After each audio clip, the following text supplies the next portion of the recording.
She ran billion-dollar boardrooms without flinching, but one quiet man with grease-stained hands and a daughter who drew pictures of sunflowers saw straight through the armor she spent a decade building.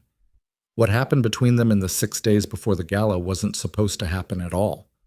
And when her perfect world cracked open in front of every person who mattered, only he was standing close enough to hold the pieces. If this story already has you curious, hit that like button and drop your city in the comments. I want to see how far this one travels. Now, let's begin. The morning the Sterling name came back to Alderview Resort, the maintenance crew felt it before they saw it. There was a quality to the air that shifted, something between electricity and dread. The way a sky changes color 30 minutes before a storm rolls in off the coast.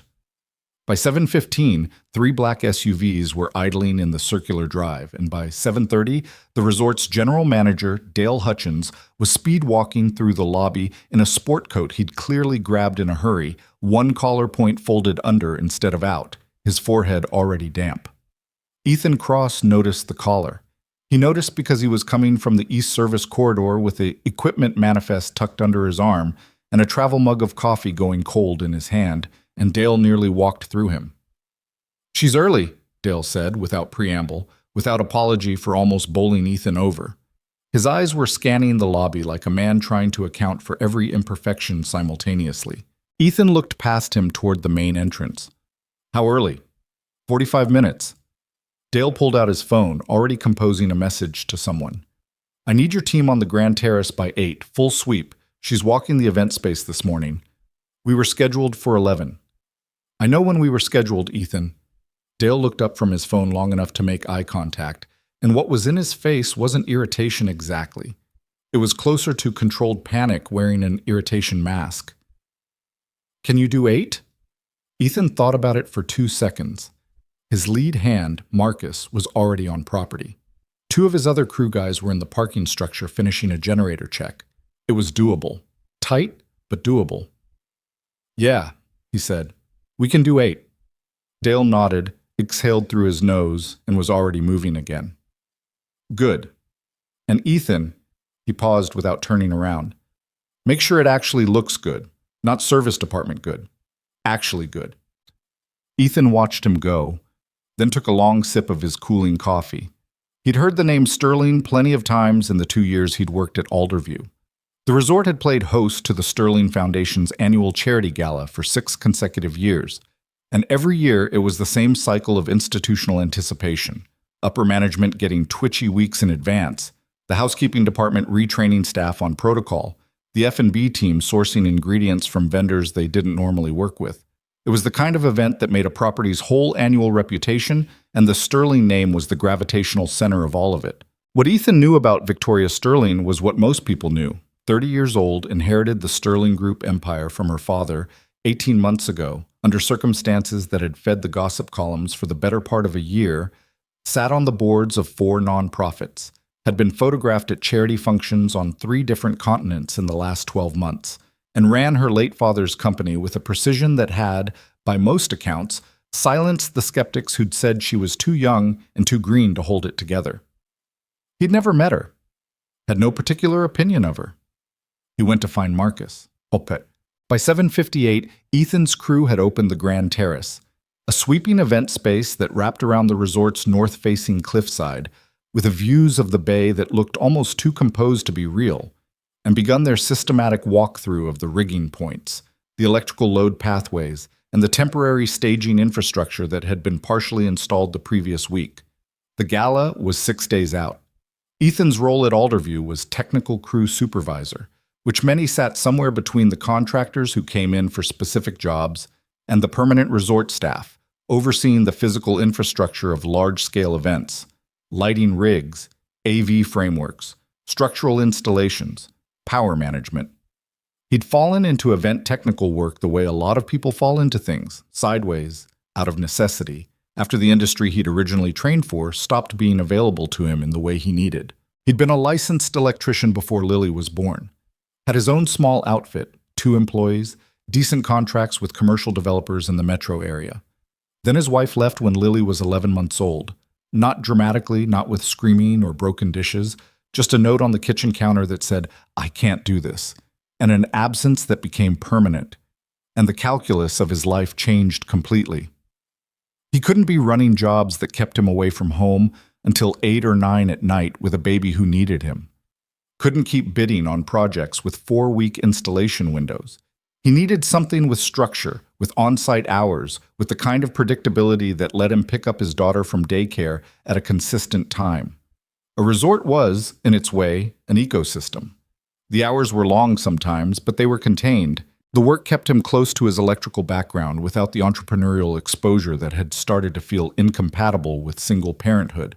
And Alderview paid well enough that he and Lily could maintain their small apartment, afford the after-school program she loved, and occasionally go out for the good tacos on a Friday night. It was a life that fit together imperfectly, but held. He was crouched by the primary rigging anchor on the terrace's east side, checking a splice in the safety cable that had concerned him on his preliminary walk the week before, when he heard the doors from the interior corridor open. He didn't look up immediately.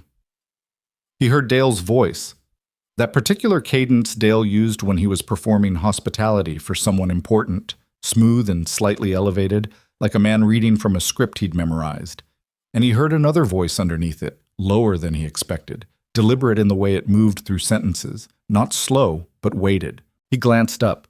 Victoria Sterling was not what the photographs had suggested, though Ethan couldn't have articulated exactly what the photographs had gotten wrong. She was taller than he'd expected, dressed in a charcoal blazer over a white blouse with the kind of effortless fit that meant it had been made for her specifically, dark hair pulled back, and she was holding a tablet and a leather portfolio simultaneously, already scanning the space before Dale had finished his introductory remarks about the terrace's event capacity. She looked, Ethan thought, like someone who had been awake since 4:30. Not tired exactly, just occupied. The way certain people carry a constant background load of ongoing calculation that never fully goes quiet, even when they're standing still. "The eastern staging anchor is flagged," he heard her say to Dale, without preamble, not looking at the spot she was referencing, but clearly already knowing its location. "The load-bearing assessment from your structural team shows a 700-pound variance from the installation spec. I want that resolved before Wednesday." Dale made a note. "Absolutely. I'll have our crew—" "Who's your technical supervisor on this event?" Dale gestured. Ethan, still crouched by the anchor in question, became aware that both of them were now looking at him. He stood up. "Ethan Cross," Dale said. "He's been with us 2 years. He'll be overseeing the full technical installation for the gala." Victoria Sterling walked toward him, not in the aggressive way of someone trying to establish dominance, just directly, the way people move when they're used to covering ground efficiently. She stopped at a reasonable distance, looked at him, then looked at the anchor point he'd been examining. "That the variance?" she asked. "Yeah," Ethan said. "I flagged it last week. The original installation used a standard commercial rigging spec, but the lighting rig we're bringing in for Saturday runs heavier than the original plan accounted for. We need to retrofit the anchor with a supplemental bracket rated for the additional load." "When can you have it done?" "I have the parts on order. Should be here tomorrow morning. I can have the retrofit completed by end of day tomorrow." She looked at him for a moment, not sizing him up exactly, more like running a quick cross-reference between what he was saying and what she already knew about the problem. Then she nodded once, made a note on her tablet. "I'll need a written confirmation of the corrected spec when it's done," she said. "I'll have it to Dale by tomorrow evening." "Have it to me directly." She held out her tablet, showing him a contact entry. "I'm the one who needs to sign off on structural changes." Ethan looked at the contact entry, then at her. "Okay," he said, and took out his own phone to add the number. She was already turning back to Dale, moving on to the next item. "The sponsor display wall placement doesn't work where you have it marked. If you put the donor tier signage there, it blocks the sight line from the north entrance, which is where the major table assignments are clustered. Move it 12 feet toward the interior." Dale made another note. Ethan went back to his anchor. He thought about her precisely once more before noon, and only because Marcus brought her up. "Sterling's people were in the service corridor," Marcus said, coming to find Ethan in the equipment staging area where Ethan was reviewing load calculations. Marcus was 38, built like he'd spent his 20s on a construction site because he had, and operated with the particular ease of a man who was genuinely good at his job and knew it. 3 of them, measuring things. What things? I don't know, everything. Wall clearances, cable path widths. One of them had a laser measure and was going section by section down the whole corridor. Ethan processed this. Okay. You meet her? Yeah. Marcus waited. She knew about the anchor variants, Ethan said. Marcus raised his eyebrows slightly. Before or after she walked in? Before. Marcus considered this. Dale's a wreck. Dale's always a wreck when Sterling Foundation comes through. This year feels different. Marcus leaned against the equipment case, arms crossed. You know she's been at 4 other sites this week, personally walking each vendor location? My buddy works lighting for the AV company they contracted, and he said she called their team lead at 6 in the morning last Tuesday to go over the cue sheet. Ethan looked up from the load calculations. 6 in the morning? His words. Ethan thought about that for a moment. The woman he'd met on the terrace, standing at the edge of the bay view with a tablet and a portfolio, already cataloging problems before Dale finished his sentence. Running on however many hours of sleep, 6 a.m. calls aloud. What's the total donor number this year, he asked. Heard 2.3 million in targeted pledges, Marcus said, plus live auction. Could be closer to 3. That was a large number. Not an abstract large number, a real one, with weight behind it, programs that depended on it, outcomes that lived or died based on whether Saturday night went clean. He understood, in a different way than he had that morning, why she was walking every site herself. He went back to his calculations. The days before a large event had a particular texture in Ethan's experience, a slow-building compression, like a weather system organizing itself. Tuesday was logistics, Wednesday was installation, Thursday was dry run, Friday was adjustment, Saturday was execution. What he hadn't fully accounted for was how Victoria Sterling's presence would alter the texture of that compression. She was at the resort every day. Not in a disruptive way. She didn't sweep through with an entourage demanding deference, didn't treat the staff with the particular brand of careless authority that some wealthy people defaulted to, the manner that suggested the people serving you were interchangeable with the furniture. She brought 2 assistants, moved through the property with purpose, and was, by Ethan's observation, genuinely doing work rather than performing oversight. The distinction mattered. She remembered people's names. On Wednesday morning, she addressed Marcus by name without prompting. Ethan hadn't been in the room when they met. And when she caught one of the junior resort staff struggling with a heavy equipment cart on the service ramp, she stopped, asked the guy's name, asked where the cart needed to go, and held the door. Small things. But the kind of small things that either happened or didn't, and the people around you always noticed which. What Ethan also noticed, and noticed only because his job required him to be attentive to the logistics of the space, which meant paying attention to the people moving through it, was that by Wednesday afternoon she hadn't, to his knowledge, eaten anything since the breakfast meeting she'd had with the resort's catering director at 8 in the morning. He knew this because he'd been in and out of the planning suites 3 times that day for equipment checks, and each time he passed the room her team was working out of. The same half-finished fruit plate that had come up with the morning meeting was sitting on the credenza, untouched past the first few bites. This was, in the grand scheme of his professional responsibilities, none of his business. He went and finished his cable routing check. At 4:30, passing the planning suite again, he heard her on a call through the half-open door. Her voice had the same controlled quality it always did, but there was something underneath it, a strain at the edges, the particular register of someone holding a line that was getting harder to hold. I understand the committee's concern, but the venue change is not an option at this point. We are 6 days out. The infrastructure is already partially installed. A pause. Senator, with respect, if the donor placement issue is about table positioning rather than actual proximity to the speaker platform, that is something we can adjust without... Another pause. Longer. I hear you. Yes, I'll make it work.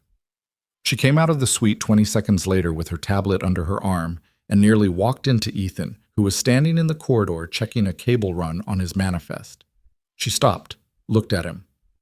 Sorry, she said, which surprised him, because she was the one who'd almost been walked into, not the cause of the collision.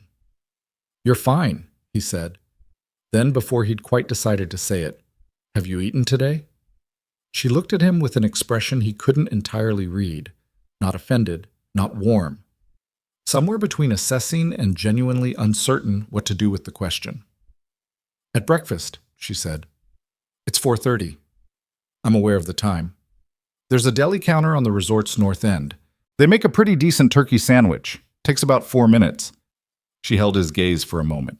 He wasn't sure what he'd expected, maybe for her to say something clipped and move on, or to simply walk past him without responding. Instead, she said, "I have a call with the florist vendor in 15 minutes. Turkey sandwich takes 4 minutes. Something shifted in her face. Not quite a smile, but the precursor to one. The kind where the thought happens before the expression does.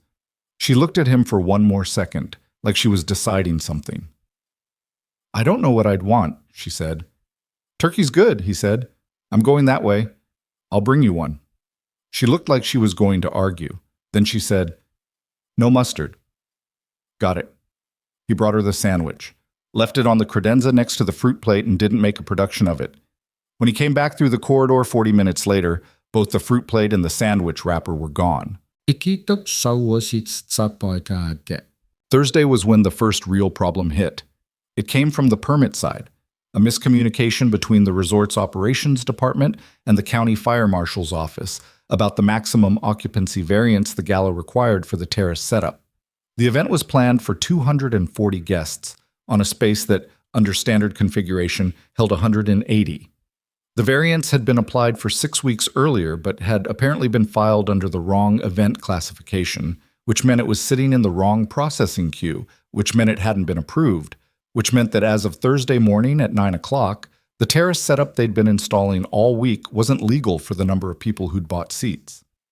Ethan heard about it from Dale, who came to find him in the middle of a lighting rig check, with the look of a man who had just learned his house was on fire.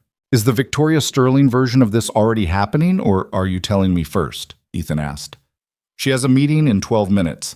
I'm telling you first because I need to know if reconfiguring the floor plan to reduce the legal occupancy is something your team can do by Saturday morning." Ethan looked at his manifest, then at the rig above them.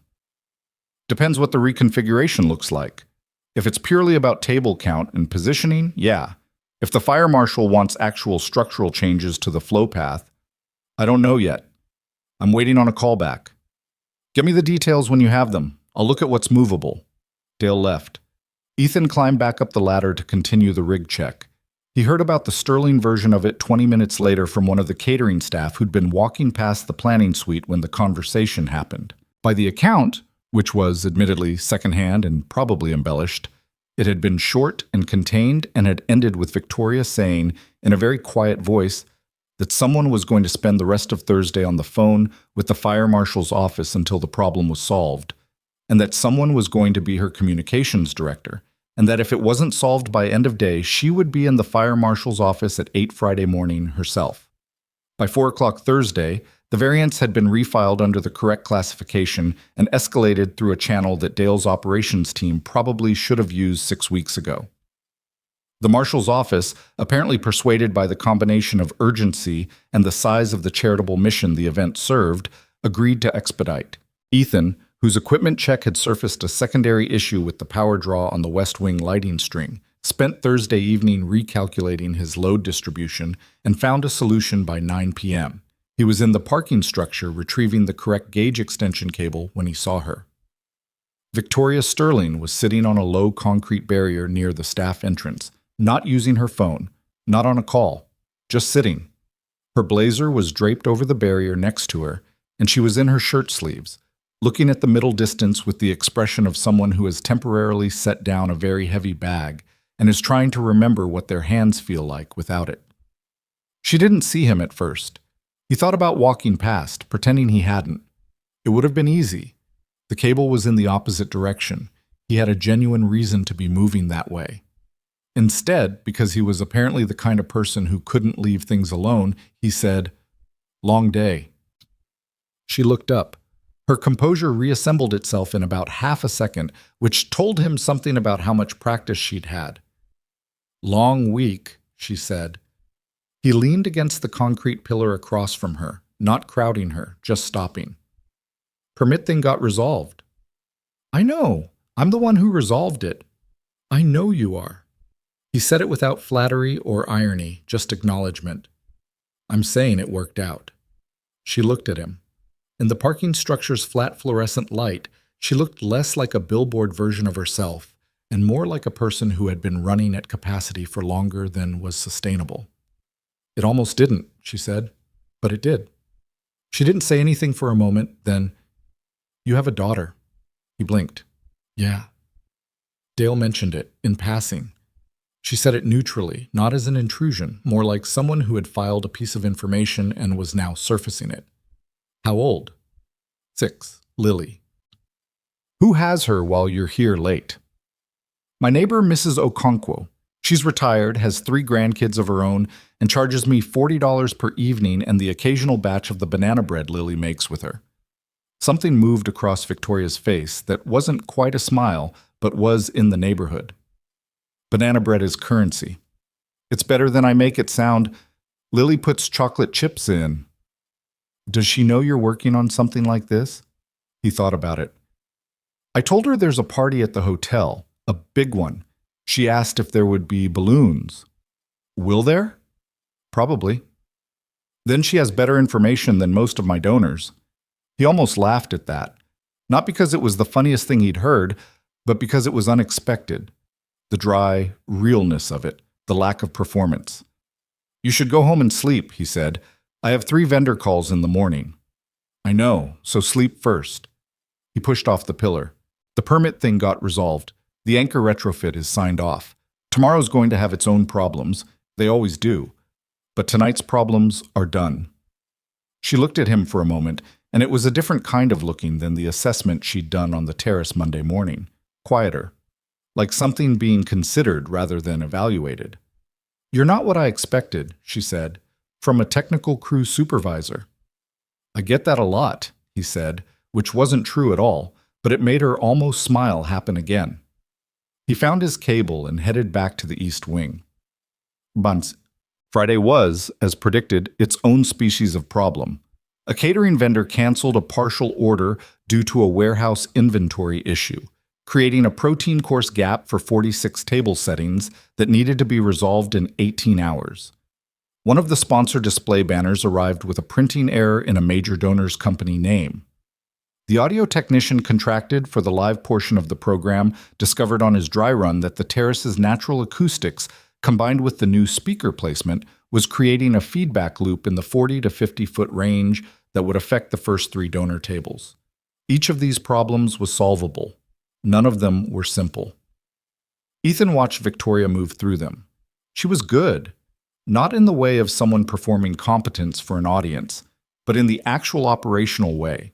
She triaged fast, delegated cleanly, knew which problems she needed to be in the middle of and which ones she needed to hand off and trust. When the catering issue surfaced, she was on the phone with an alternate supplier within 4 minutes and had a provisional commitment within 12. When the banner error came in, she looked at it for 15 seconds, said, reprint and overnight from the vendor. They cover the cost, I'll make the call myself, and moved to the next thing. The audio problem took longer because audio problems always took longer, and this one required Ethan to work with the sound technician to redesign the speaker positioning, which meant dismantling part of the rig arrangement they'd spent Wednesday building. He did it without complaint, though it added 4 hours to his Friday. At some point in the early afternoon, a plate appeared at his equipment staging table. Turkey sandwich, no mustard. He looked around, didn't see her. He ate it. By Friday evening, they'd lost the formally professional quality of their interactions without either of them making a deliberate decision about it. It happened the way most things happen in high-pressure environments where people are working toward the same end, incrementally, through accumulated moments where there was no time for social formality, and they'd simply stopped performing it. He called her Victoria instead of Miss Sterling, not because he'd decided to, but because he'd forgotten not to, and she hadn't corrected him. She asked his opinion on things, not decoratively, actually asked, the way you ask someone whose judgment you've noticed is calibrated differently than yours. When the speaker positioning redesign produced 2 viable options, each with a different trade-off. She came to find him in the staging area and laid both options out and said, "Which one?" and listened to his reasoning. She chose the one he recommended. He noticed she had a habit of pressing her thumb against the side of her index finger when she was thinking something through, a small, specific gesture that she seemed unaware of. He noticed she was more decisive on operational problems than on interpersonal ones, and that the one conversation Friday that visibly unsettled her was a call with someone whose name he didn't catch, whose voice through the phone produced a tension in her jaw that none of the day's logistical crises had created. He didn't ask about that. At 9 o'clock Friday night, with the gala 22 hours away, they were both in the Grand Terrace doing a final technical walkthrough, she with her tablet and he with his manifest. And the bay outside the windows was dark except for the running lights of a distant boat. And the space was quiet in the way that event spaces go quiet the night before. All the infrastructure in place, waiting, the potential of the room held in suspension. "It looks right," she said, standing at the center of the floor, looking out at the bay. "It does," he said, and meant it. It did look right. The rig work was clean, the staging was solid, the sightlines worked. He'd done good work this week, and so had his crew, and the evidence of it was visible in the assembled space. She turned from the window and picked up the planning sheet she'd left on the nearest table. The master document, annotated in multiple pens, the physical record of the week's problems and solutions and adjustments. She held it for a moment, then set it down. Picked up a pen. Wrote 2 words on the top corner of the sheet. "See you tomorrow," she said, and walked out. Ethan stayed a moment in the quiet room, looked at the view, looked down at the planning sheet. In her handwriting, in the top corner, she'd written, "After Saturday." He stood there for a few seconds, not sure what he was feeling exactly.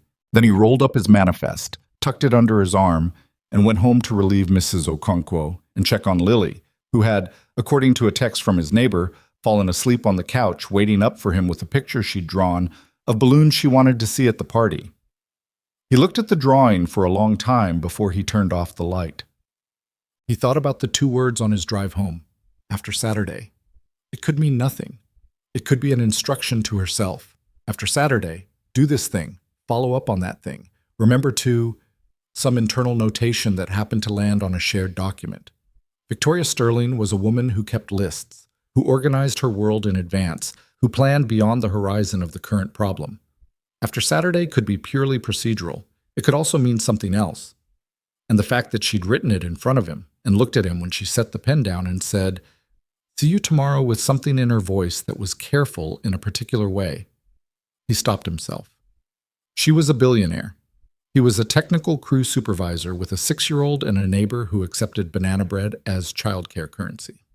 The week had been intense, the way intense work weeks were, the kind that created temporary intimacy between people who were otherwise strangers. He'd brought her a sandwich. She'd brought him one. That wasn't a story. That was just 2 tired people being decent to each other under pressure.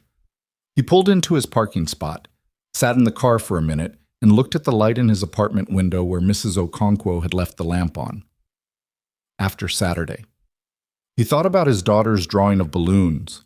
He thought about the way Victoria's composure had gone quiet in the parking structure, just for those few minutes, like a frequency dropping below the range where it had to perform anything. He thought about what it meant to carry something alone for long enough that you forgot what it felt like not to. He went upstairs. Saturday started the way it was always going to start, with something going wrong. Ethan arrived at the resort at 6:15 to find one of his crew's power distribution panels had tripped overnight, cutting feed to a section of the terrace lighting that had been perfectly functional at last check. It took him 45 minutes to trace the fault, reset the breaker, and verify that the rest of the panel was clean before he could begin the morning's activation sequence. By 7:30, the first vendors were arriving for setup. By 9, the space was alive with the controlled chaos of final event preparation. Caterers rolling linen-covered carts, the floristry team unloading arrangements that filled the air with a specific clean green smell, the audio tech running his final calibration sequence on the speaker system. Ethan was running his own sequence, a methodical, systematic activation and check of every element his team had installed. He moved through the space with his tablet and his earpiece, talking to Marcus and the rest of his crew, monitoring each system as it came online. He saw Victoria Sterling arrive at 9:45. She was in a different register than the week, same quality of attention, same deliberate movement through the space, but dressed now for the evening ahead rather than the working week. A deep blue that managed to look serious and formal simultaneously, her hair differently arranged. She had her two assistants with her and a phone to her ear, and she was moving through the vendor stations, conducting final checks with the focused efficiency of someone who had been preparing for this moment for months. She passed close enough to Ethan at one point that he could have said something. She caught his eye over the head of the florist she was conferring with. She gave him a single nod. Quick, specific. A professional acknowledgement. The language of, your side good, my side good. Okay. He nodded back. He went to check the West Wing power routing. The gala guests began arriving at 7. Ethan wasn't a guest. He was in his earpiece, moving through the service routes that ran alongside the event space, available if anything needed his hands. This was the phase of the event he understood least emotionally, the part where the infrastructure he'd spent the week building disappeared into the background of the actual occasion, became invisible, which was the only way to know it had been done right. From the service corridor, through the glass panels, he caught glimpses. The terrace glittering with the full lighting design operational, the tables set with the floristry that he'd watched arrive that morning in bundles and bins, the guests in their formal clothes moving through a space that felt, from the outside, effortless. He'd built that effortlessness. His crew had. Every problem they'd solved, every late adjustment they'd made, every hour they'd spent in the space was invisible now, which meant it was working. He had a moment, standing in the service corridor with the event visible through glass, of something that he didn't have an exact name for. Satisfaction was close. Pride was close. There was also something lonelier in it than either of those words captured, the particular ache of making something good and watching it happen without you. He thought about Lily's balloon drawing, thought about after Saturday. He put his hand on the earpiece and checked in with Marcus on the West Wing. The earpiece crackled. Marcus's voice was steady. All green on the west. How's the center? Good, Ethan said. Everything's holding. He watched the terrace through the glass. Everything was holding. The gala had been running for 2 hours when the first real fracture appeared. Ethan was in the service corridor checking a minor fluctuation on the lighting board. A single channel in the center cluster had been pulling slightly low, not enough for guests to notice, but enough to bother him. When his earpiece crackled and Marcus said, Hey, you might want to come out front. What's happening? Vendor situation. Catering. One of the senior donor tables got the wrong course sequence. Ethan closed the lighting panel. How bad? Table 4. Hargrove Party. He knew the name. Everybody working this event knew the name. The Hargrove Foundation was the Sterling Gala's second largest pledging donor. And Gerald Hargrove was, by multiple accounts, the kind of man who measured respect through the quality of his inconveniences. Getting his table's course sequence wrong was not a small error. It was exactly the kind of thing that traveled, the kind of story that gets told at the next event and the one after that. Ethan came out through the side panel and into the main event space. The terrace was beautiful in the way that well-executed event spaces become beautiful when they're fully alive. The lighting design working at its intended depth, the floristry arrangements catching the warm overhead wash, the bay visible through the open panels as a dark expanse with the city's edge glittering in the distance. 238 guests in formal wear moving through it, the low-layered sound of a room full of people engaged with each other, a string quartet in the northeast corner working through something understated. He spotted the situation before he spotted Victoria. Table 4 was in the center north section, and it was visibly tense. 3 guests with expressions that said they were being gracious through effort, a catering staff member who looked like he was trying to disappear, and Gerald Hargrove himself, a man in his late 60s with white hair and the particular stillness of someone who has decided to be disappointed and is waiting for someone sufficiently senior to deliver that disappointment to. Victoria was already there. She'd come from across the room and she was standing at the table now, speaking to Hargrove directly, her posture impeccable, her tone measured.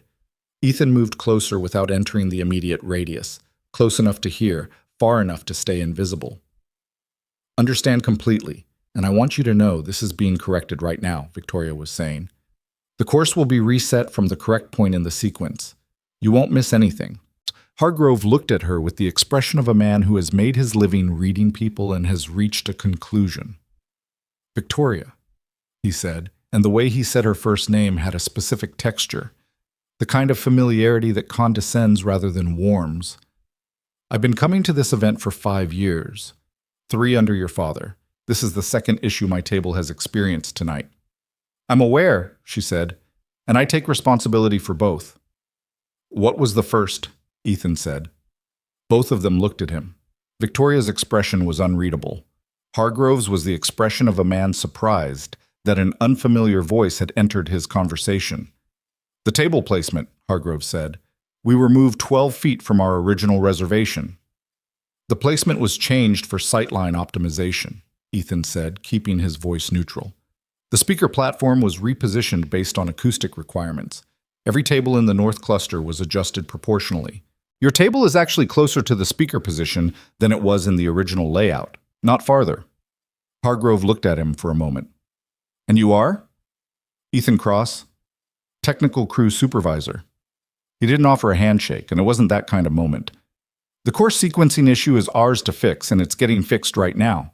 But the table position was intentional, and it was done in the interest of the evening you're about to experience. It was a small thing.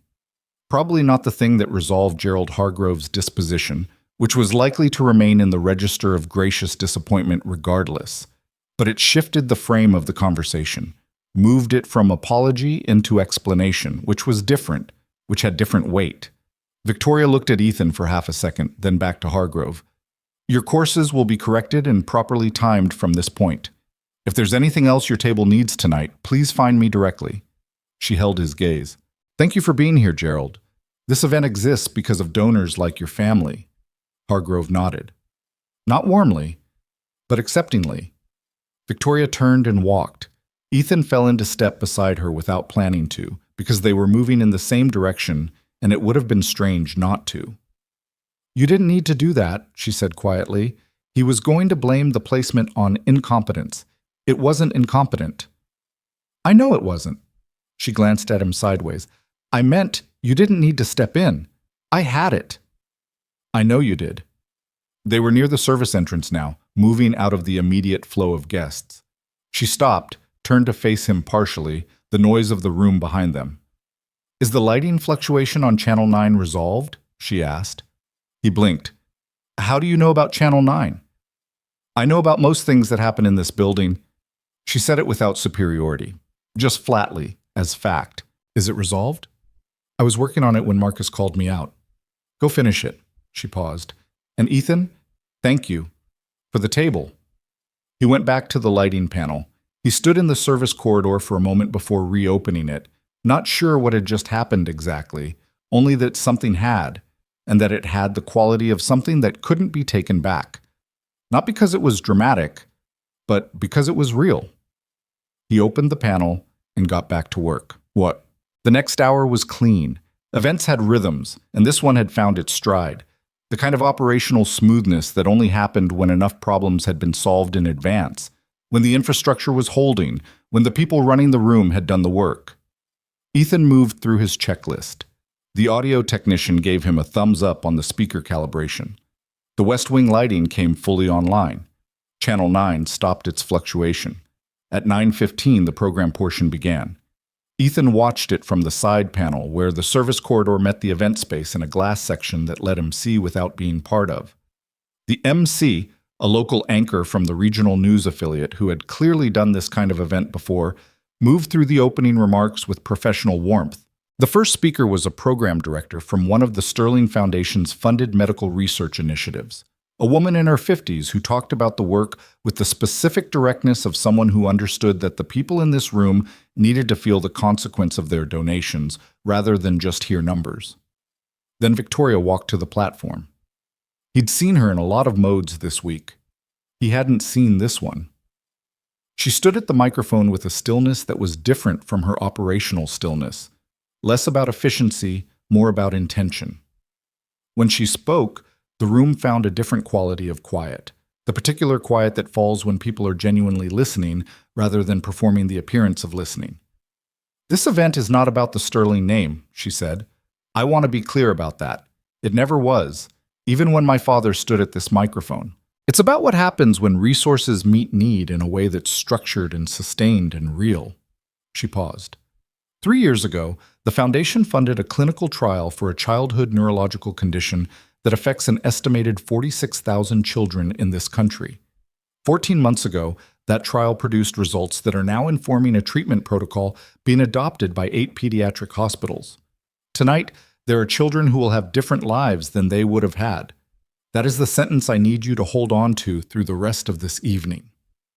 Ethan stood in the service corridor with his tablet at his side and watched. She was not performing the speech. She was saying it. The distinction was visible in the way it was visible when anything was genuine versus rehearsed. Something in the quality of attention required, the absence of the slight excess energy that performance always left at the edges. He thought about what Marcus had said earlier in the week. She's been at 4 other sites personally. He thought about the 6 a.m. calls, about the half-finished fruit plate on Wednesday, about the way she'd sat on the concrete barrier in the parking structure with her blazer off, and the controlled distance briefly missing from her face.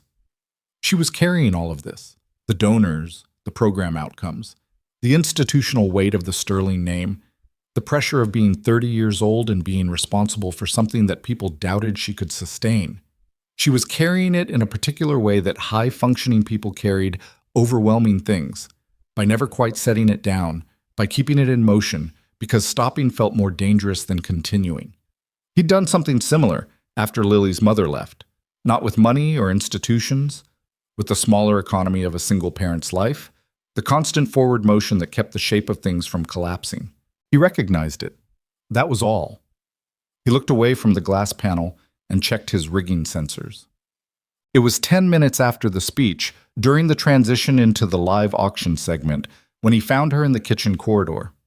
Not the main kitchen, the back service preparation area that ran between the main kitchen and the terrace's service entrance, a long narrow space that smelled of hot trays and industrial cleaning solution, fluorescent lit, functional. He was coming through it to relay a message to the catering team about the Hargrove table's dessert timing, and she was standing near the far end with her back to him, one hand braced against the wall, her phone face down at her side. He slowed. She heard him anyway. Turned, and once again the composure reassembled. Half a second practiced. But there was something in her eyes that she didn't manage to reorganize in time. Something that was tired in a way that went deeper than sleep deprivation. "Wrong corridor," she said. "Catering message," he said, holding up the tablet.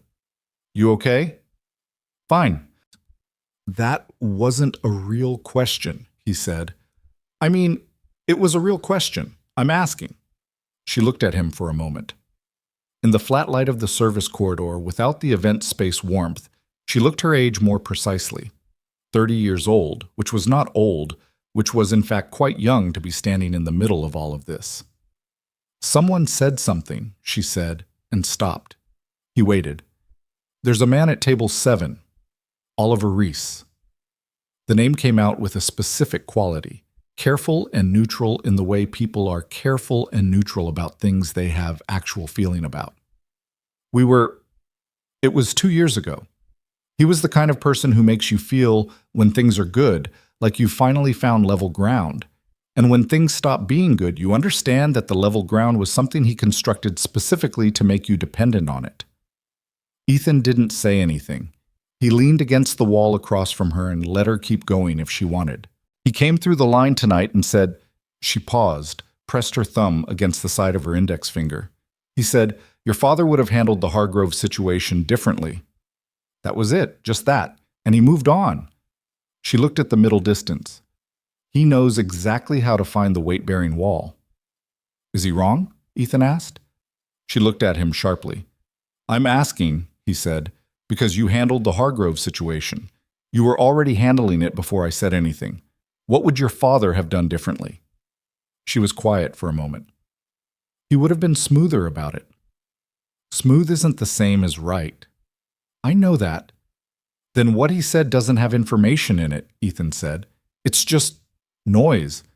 from someone who knows which button to press. She looked at him with an expression he didn't know how to categorize. It wasn't gratitude exactly. It was more like someone encountering a thing they'd stopped expecting to encounter. Plainness, maybe. Directness, without angle. "You're strange," she said, and it didn't sound like an insult. "So I've been told." "Who tells you that?" "Mostly Lily. She means it affectionately." The corner of her mouth moved.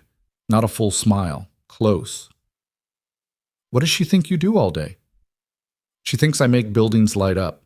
He paused. "Which is roughly accurate." "It is accurate." She straightened slightly, rolled her shoulders once, the gesture of someone picking their bag back up. "I should get back." "You should." He pushed off the wall. "And eat something. There's a cheese station at the reception table that nobody's touched." "How do you know nobody's touched it?"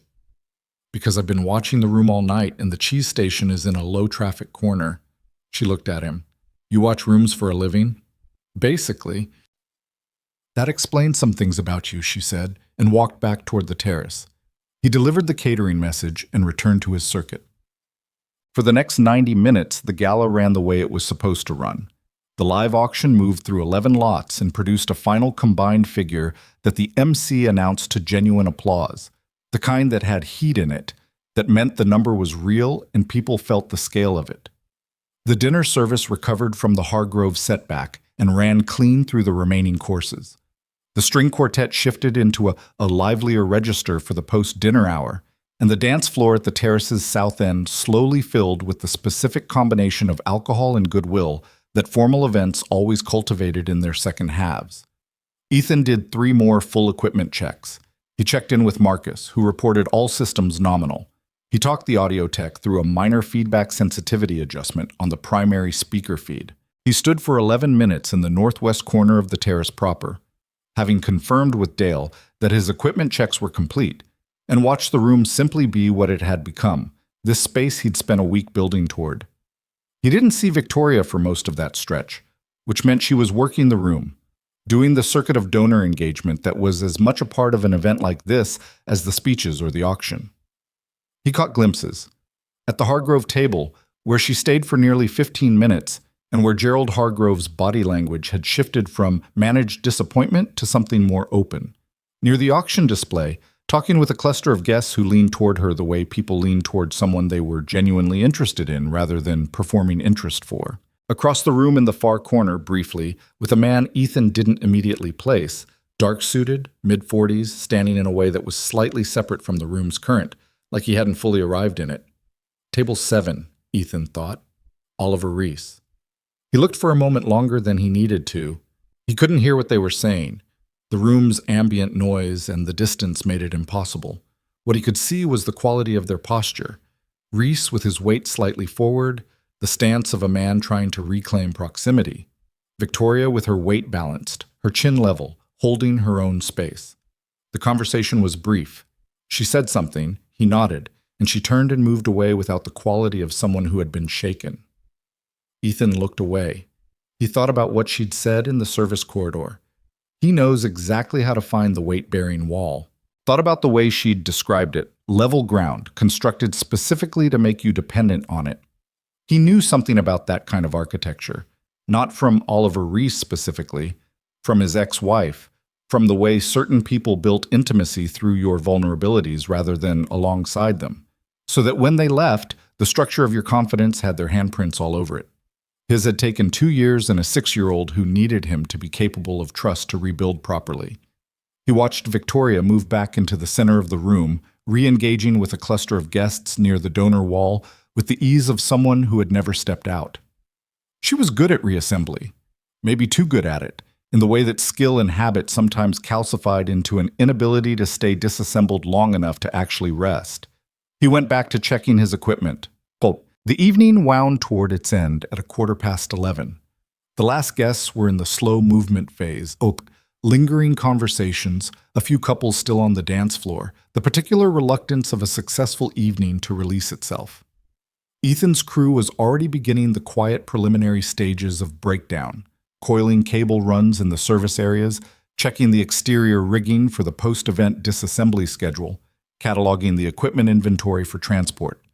He was at the primary power distribution panel, his final check of the night, making sure everything could be brought down clean, when he heard his name. Victoria was behind him. She'd shed the evening slightly around the edges, one strand of hair loose from where it had been pinned, a faint quality of exhaustion finally surfacing in her bearing now that the room had thinned enough to allow it. She was holding a glass of water rather than wine, which he noted without comment. "Events wrapping," she said. "I know. We're starting the soft breakdown."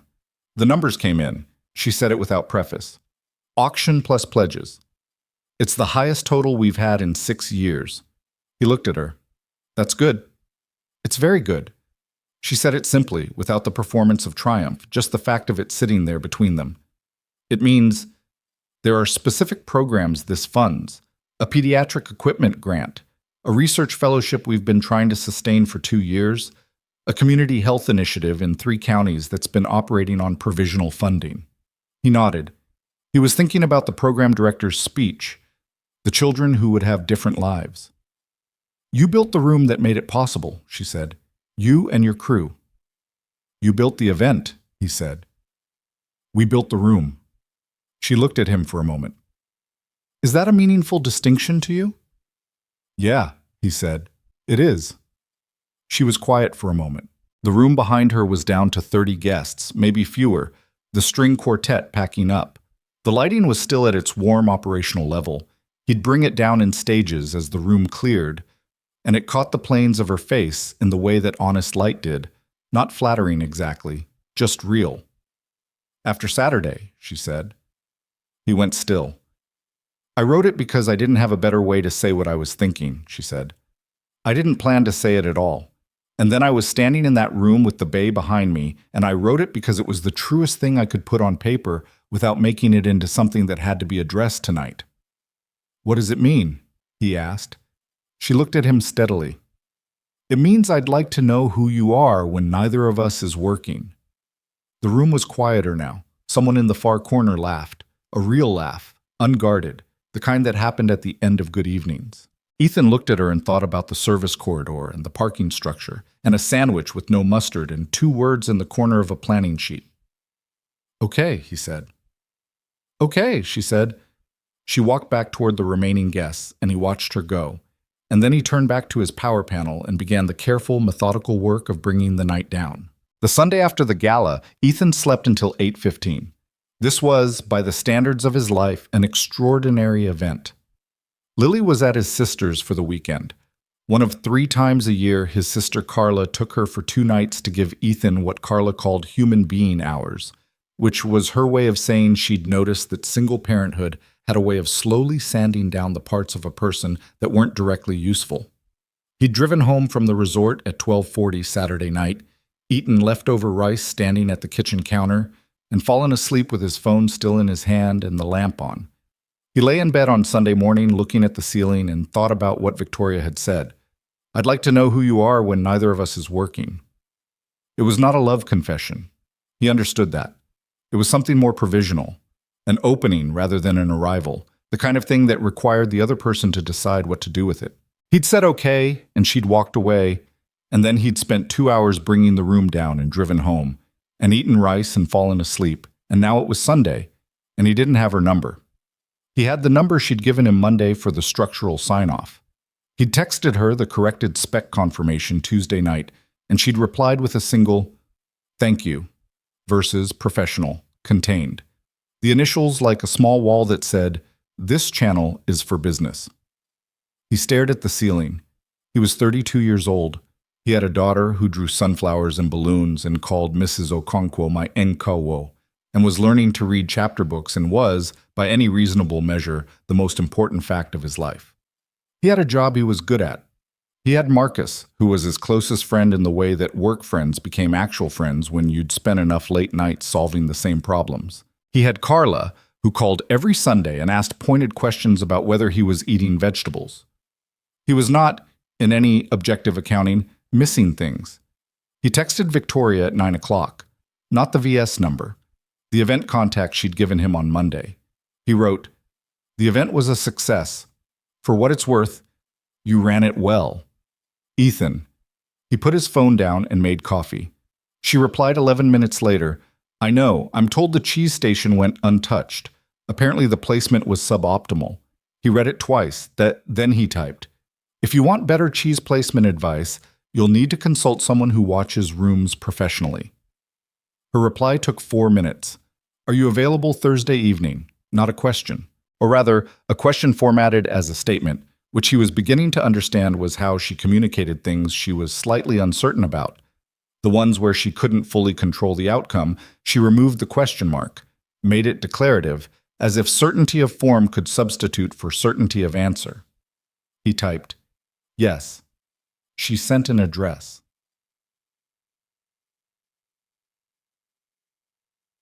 He told Marcus on Monday. Not because he needed to, but because Marcus was going to figure it out anyway.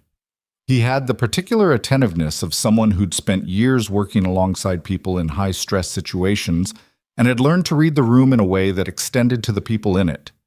They were doing the post-event equipment breakdown at the resort, hauling cases back to the storage facility, running the decommission checklist. Marcus was loading the lighting cable reels into the transport van when Ethan, without particular preamble, said, I'm having dinner with Victoria Sterling Thursday. Marcus set the cable reel down, looked at Ethan. Like a work dinner. Like a dinner. Marcus looked at him for another moment. Huh. That's all you've got? I'm processing. Marcus picked up the cable reel again. She asked you or you asked her? She asked. Huh. Marcus loaded the reel, picked up another one. You know what you're getting into, right? I know what Thursday is, Ethan said. I don't know what it becomes after that. That's usually the problem. Marcus didn't say it like a warning, just an observation, the kind that acknowledged the reality of things without trying to solve for it. She seems real for what she is. Yeah, Ethan said. She does. They finished loading the van. What? Thursday was the kind of early April evening that couldn't decide if it was still winter, a cold edge in the air that pushed against the longer light, the two seasons negotiating. Ethan had changed 3 times, which he recognized as ridiculous and was unable to stop doing. He settled on dark jeans and a gray button-down and told himself that the point of the evening was specifically to not be performing anything, which meant dressing like himself, which he was fairly confident he was doing. The address was a restaurant in the Alderview Harbor District that he'd passed 100 times and never gone into. The kind of place with a handwritten menu on a chalkboard and a wine list that didn't have prices on it in a way that suggested the prices were the point. He was not, generally speaking, a handwritten chalkboard menu person. He suspected Victoria Sterling went to places like this the way she went everywhere, because she'd done the research and reached a conclusion. She was already there when he arrived, which he should have anticipated and somehow hadn't. She was at a corner table with a glass of water and a menu, and she was wearing something dark and simple, and she had the particular quality she'd had in the parking structure and in the service corridor, the quality of having temporarily set the bag down. You're on time, she said. I was raised by a woman who considered 5 minutes early to be 5 minutes late, he said, sitting. Is that your mother? Was. She passed 4 years ago. I'm sorry, she said, and she said it the way people said it when they actually were, simply, without the social elaboration that usually meant the condolence was mostly for the person giving it. She would have had opinions about this restaurant, he said. Good or bad? She would have wanted to know why the menu doesn't have prices. Victoria looked at him. The prices are available if you ask. I know, she would have said that was worse. He picked up the menu. She was a practical woman. Mine isn't, Victoria said, and then paused, and he could see her recalibrating. Not pulling back exactly, more like acknowledging that she'd opened a door and deciding to leave it open. My mother lives in Monaco. She's been there since my parents divorced, which was 15 years ago. We speak on her birthday and occasionally when she's read something about me in the press. She reads about you in the press? It's apparently how she keeps current. She said it dry, flat, the kind of delivery that had learned to live alongside something painful without being undone by it. She called after my father died to make sure I was managing. She used the word managing. I told her I was fine. Were you? No. She looked at him steadily. I was completely overwhelmed. I'd been working under my father for 3 years, and I understood the company, and I had a good team, but being competent in a structure and being... The structure are different things. The first 6 months I went home some nights and sat in my car in the parking garage for 20 minutes before I could go upstairs. Ethan thought about his first 3 months after Lily's mother left. The specific quality of those nights. Lily finally asleep, the apartment quiet, sitting on the kitchen floor sometimes because the chair felt like too much of a decision. "What got you through it?" he asked. "Work," she said, which is both the true answer and the problematic one. Both things can be true. They often are. She set her menu down. You're very comfortable with ambiguity for someone whose job is essentially about systems working correctly. Systems working correctly requires accepting that they're going to fail in unexpected ways, he said. You build for failure. You plan the redundancy. The ambiguity is the baseline, not the exception. She looked at him with the same quality she'd had in the planning suite hallway. The particular look of someone encountering an angle they hadn't anticipated. Ethan Cross, she said, like she was testing the weight of the name. Who are you? Outside of watching rooms. Single father, he said. Former electrician. Mediocre cook. Good at taking things apart and understanding how they work. He paused. Bad at sleeping. What keeps you up? Lily, sometimes. She had a phase last year where she woke up at 3 a.m., convinced there was a sound in her closet. Turned out to be the heating duct expanding. And when it's not Lily, he looked at her. Same things that keep most people up. Whether I'm doing enough. Whether enough is the right measure. He turned his water glass. After her mother left, I used to run the math every night. Could I give her what she needed? Could I do this alone? Was I going to get it wrong in ways that would matter? What's the answer? The answer is I probably do get things wrong, and she's still okay. He paused. She drew me a picture of balloons last week to celebrate the gala going well. She didn't know exactly what the gala was. She just knew it was important to me, so it was important to her. Victoria was quiet for a moment, not an uncomfortable quiet, the kind that happened when something landed and needed room. That sounds like being known, she said. It's the best kind, he said, when it's just real. The waiter came. They ordered. The evening settled into itself. They talked for 3 hours. He learned things. That she'd wanted to study architecture before her father redirected her toward business. That she ran 4 miles every morning, not because she loved running, but because it was the 1 hour of the day when her phone couldn't reasonably reach her. That she'd been to 31 countries on business travel and could tell him the airport and the conference room of each one, but barely the streets. That she couldn't cook anything except pasta and a very specific soup her late grandmother used to make, which she'd spent 2 years reconstructing from memory and still wasn't confident she had right. She learned things, that he'd done electrical apprenticeship straight out of high school, that the event infrastructure work had started as a favor for a contractor friend and become a career. That Lily's full name was Lily June Cross, named for the month she was born. That he read when he could, mostly history and the occasional crime novel. That the one thing he'd learned from the failure of his marriage was that he'd confused someone needing him for someone choosing him, and those were not the same thing. This last thing he said without particular drama, just placed it on the table as a fact, but he watched her receive it, watched the way it registered. Is that something you're still sorting out? She asked. No, he said. I sorted it, but I remember the confusion. She looked at her water glass. Oliver Reese, she said, not like she was making a confession, but like she was being precise. What I told you on Saturday, about the level ground, that's what it was. He needed me, specifically, in a way that felt like being chosen. And then when the company started, when I started being something he couldn't manage the size of, the need went away, and I understood what it had actually been. How long were you together? 14 months? She said it without inflection. He left 2 weeks after my father's diagnosis became public. He said I had changed, which was accurate. I had. He meant it as a failing. Ethan didn't say anything to this. He didn't think it needed anything said to it. He just held her gaze for a moment, which was its own kind of acknowledgement. "I'm not particularly damaged by it," she said, with the specific over-precision of someone making sure a thing is clear. It made me careful." "Careful is reasonable," he said. "Sometimes it's also a way of not moving." "Yeah," he said, "it is." The restaurant had thinned around them. They hadn't noticed. The way you didn't notice a room clearing when the conversation in your corner was the thing you were inside of. A busboy was resetting the table 2 spots over. The chalkboard menu in the front was being erased. "We should go," she said. "Probably." Neither of them moved for another minute. Outside, the harbor was dark and cold, the water visible between the buildings in the distance, black and restless.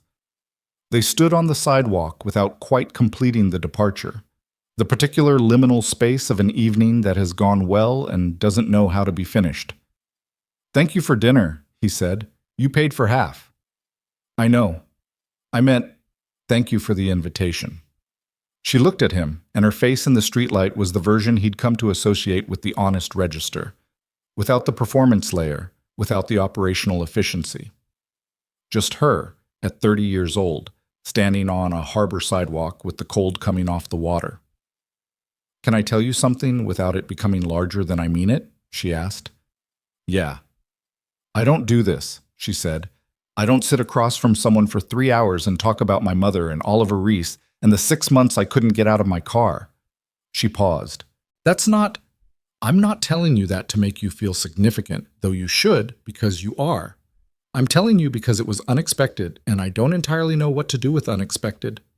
"You don't have to do anything with it tonight," he said. She looked at him for a moment, then she said, "Okay," in the same way he'd said it to her Saturday night, the same weight, the same measured quality of something being decided. He walked her to her car, not because she needed walking anywhere.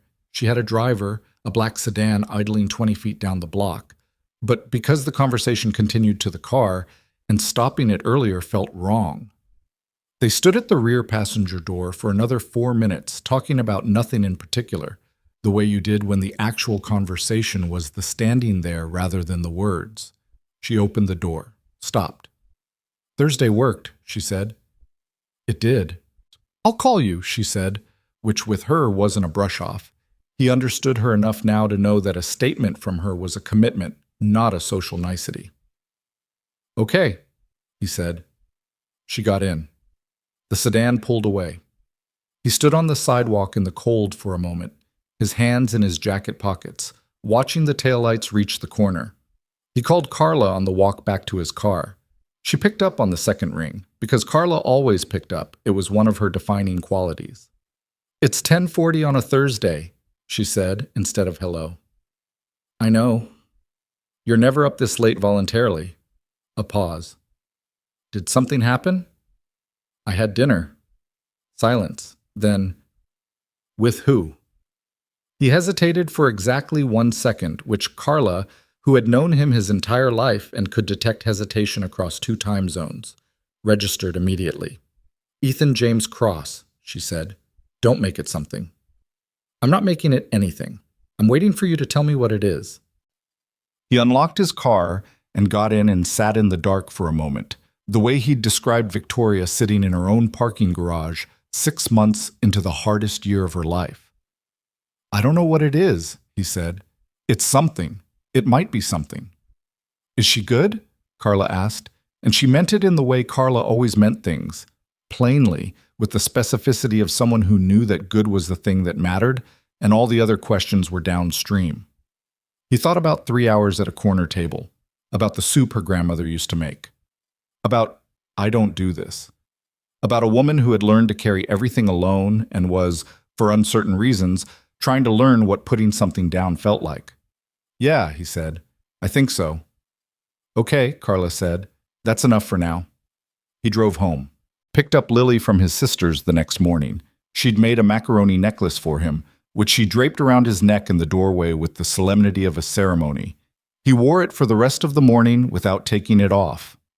The next 3 weeks had a shape that was neither one thing nor another. Victoria called on the following Monday. She called on Thursday again the week after. They had a second dinner that went 2.5 hours, a walk along the harbor afterward in weather that was still too cold for walking by any reasonable standard. She asked about Lily, and he told her things, small things, specific things, the texture of the daily that people shared when they were trying to build a picture of someone's actual life rather than its summary. She listened in the particular way she did everything, with her full attention, no performance. He asked about the Sterling Group. She told him about a board meeting that had gone badly, about a structural decision she'd made over the objections of two senior directors who'd been with her father for 12 years and had an investment in his way of doing things. She'd held the decision. The directors had not been pleased. Was it the right call? He asked. Yes, she said. That's almost beside the point, though. The point is, they're going to make the next 3 months harder because of it. Will that change your mind about the decision? She looked at him like the question was slightly absurd. No. Then the 3 months is just 3 months, he said. She had looked at him in a way that he was slowly learning to read, a quiet, specific look that happened when he said something she hadn't heard from other people before, something that came at an angle she hadn't accounted for. They hadn't defined anything. He hadn't tried to. She hadn't offered to. It existed in the space between Thursday and the next contact, in the careful way they were both treating the thing between them, with the particular caution of people who knew from experience what happened when you moved towards something before you were sure of the ground. And then came the afternoon at the Sterling Group offices. She'd asked him to come for what she described as a routine review. The foundation was planning a smaller fundraiser event for mid-June, something intimate compared to the gala, and she wanted his technical assessment of their internal event space, which hadn't been used for a function of that scale before. He came on a Tuesday afternoon. The Sterling Group occupied 3 floors of a glass and concrete building in the financial district, and the lobby had the particular quality of institutional confidence. Nothing shouting, everything placed, the specific design language of an organization that had been around long enough that it no longer needed to announce itself. He was shown to the 4th floor event space, a high-ceilinged room with natural light from east-facing windows, and a ceiling infrastructure that would need to be assessed for rigging capacity. He was doing exactly that, standing on a chair to reach the mounting point, when he heard the corridor outside the glass-walled room become louder. He looked through the glass. There were 5 people in the corridor: Victoria, her assistant Diane, and 3 men in suits that communicated board-level authority. The specific cut and confidence of people who believed that rooms should rearrange themselves in advance of their arrival. The tallest of the 3, silver-haired, was speaking, and even through the glass, Ethan could hear the volume, if not the words. He got down from the chair.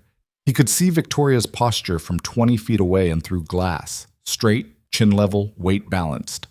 Her hands were still at her sides, but something in her jaw was tight in the way he'd come to recognize.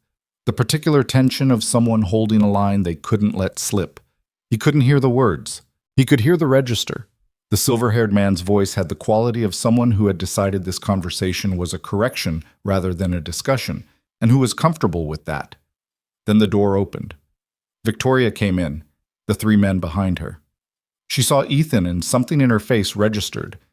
Not embarrassment, more like the expression of someone who had been caught holding more weight than they'd wanted a witness for. "Mr. Cross is doing a preliminary assessment of the space," she said to the men, as explanation. "We can continue the conversation in here." The silver-haired man looked at Ethan with the specific variety of polite dismissal that wealthy people sometimes defaulted to with service workers. Not rude exactly, but thoroughly unseeing.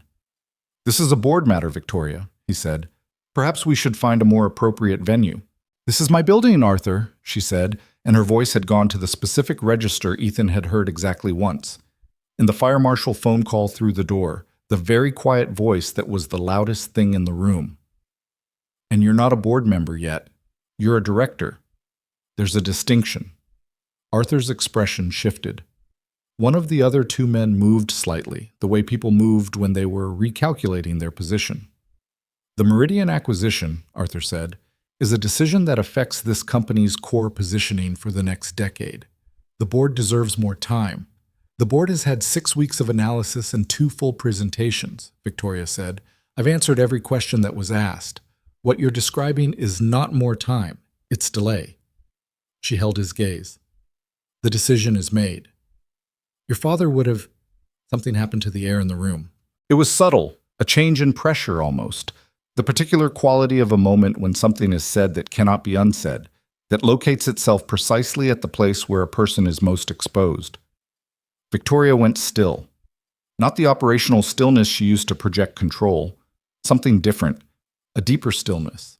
The kind that happened when a body was deciding whether to hold or give. Her face didn't collapse, nothing so visible, but something behind her eyes shifted, and Ethan, who had learned to read this room, saw it. Arthur saw it too, and he was the kind of man who pressed on what he saw. Your father understood that consensus was, "Stop!" The word came from Ethan. Every person in the room looked at him. He hadn't planned it. There was no strategy in it. He'd simply reached the limit of what he could watch without the word coming out. Arthur looked at him with genuine surprise. "Excuse me, I'm not going to say it again," Ethan said, and he met the man's eyes without particular aggression, just steadily. "You've made your point about the decision. Making it again by invoking her father is a different kind of point, and it's not a fair one to make in front of people." The silence in the room had a specific quality, the kind that fell when something unexpected had been said and no one had yet calculated the correct response. Victoria was looking at him. He couldn't read what was in her face. He wasn't sure he was supposed to. Arthur straightened slightly. When he spoke, it was to Victoria, not to Ethan. "We'll schedule a formal review through the appropriate channels," he said, which was the language of someone retreating while maintaining the form of not having retreated. The three men left. The door closed. Ethan stood in the middle of the event space he'd been hired to assess, with his tablet in his hand and a measuring tape clipped to his belt, and looked at Victoria Sterling. She was looking at the door the men had gone through. "You didn't need to do that," she said. He recognized the phrasing. She'd said it on Saturday night. "You didn't need to do that." About the Hargrove table. He'd told her he knew she had it. He said the same thing now because it was still true. "I know you did."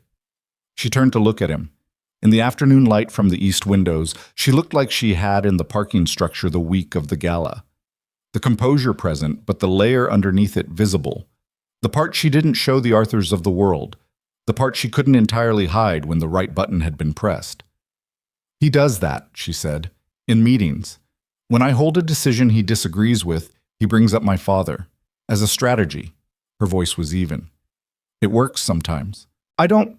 It's not that I can't answer it. I can answer it, but it takes something out of me to answer it every time." "Because it's not actually about the decision," Ethan said. "No," she said.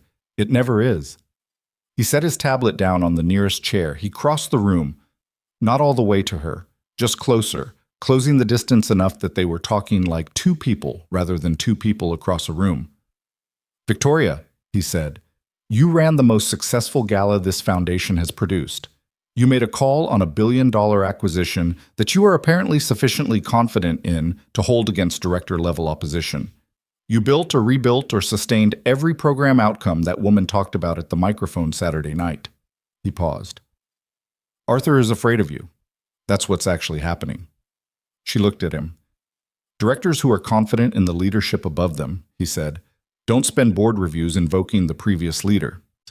Something in her face moved.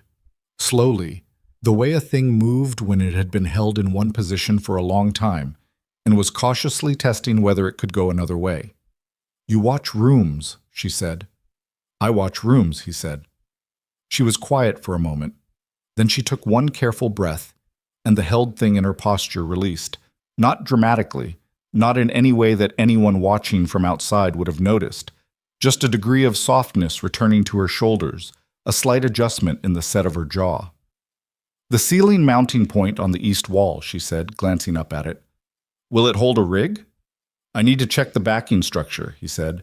"But probably yes." "Good." She picked up the portfolio she'd set down when the men came in. "Let's finish the assessment." He picked up his tablet. They worked in the quiet of the room for another 40 minutes, and what happened in those 40 minutes was small and specific, and not particularly dramatic.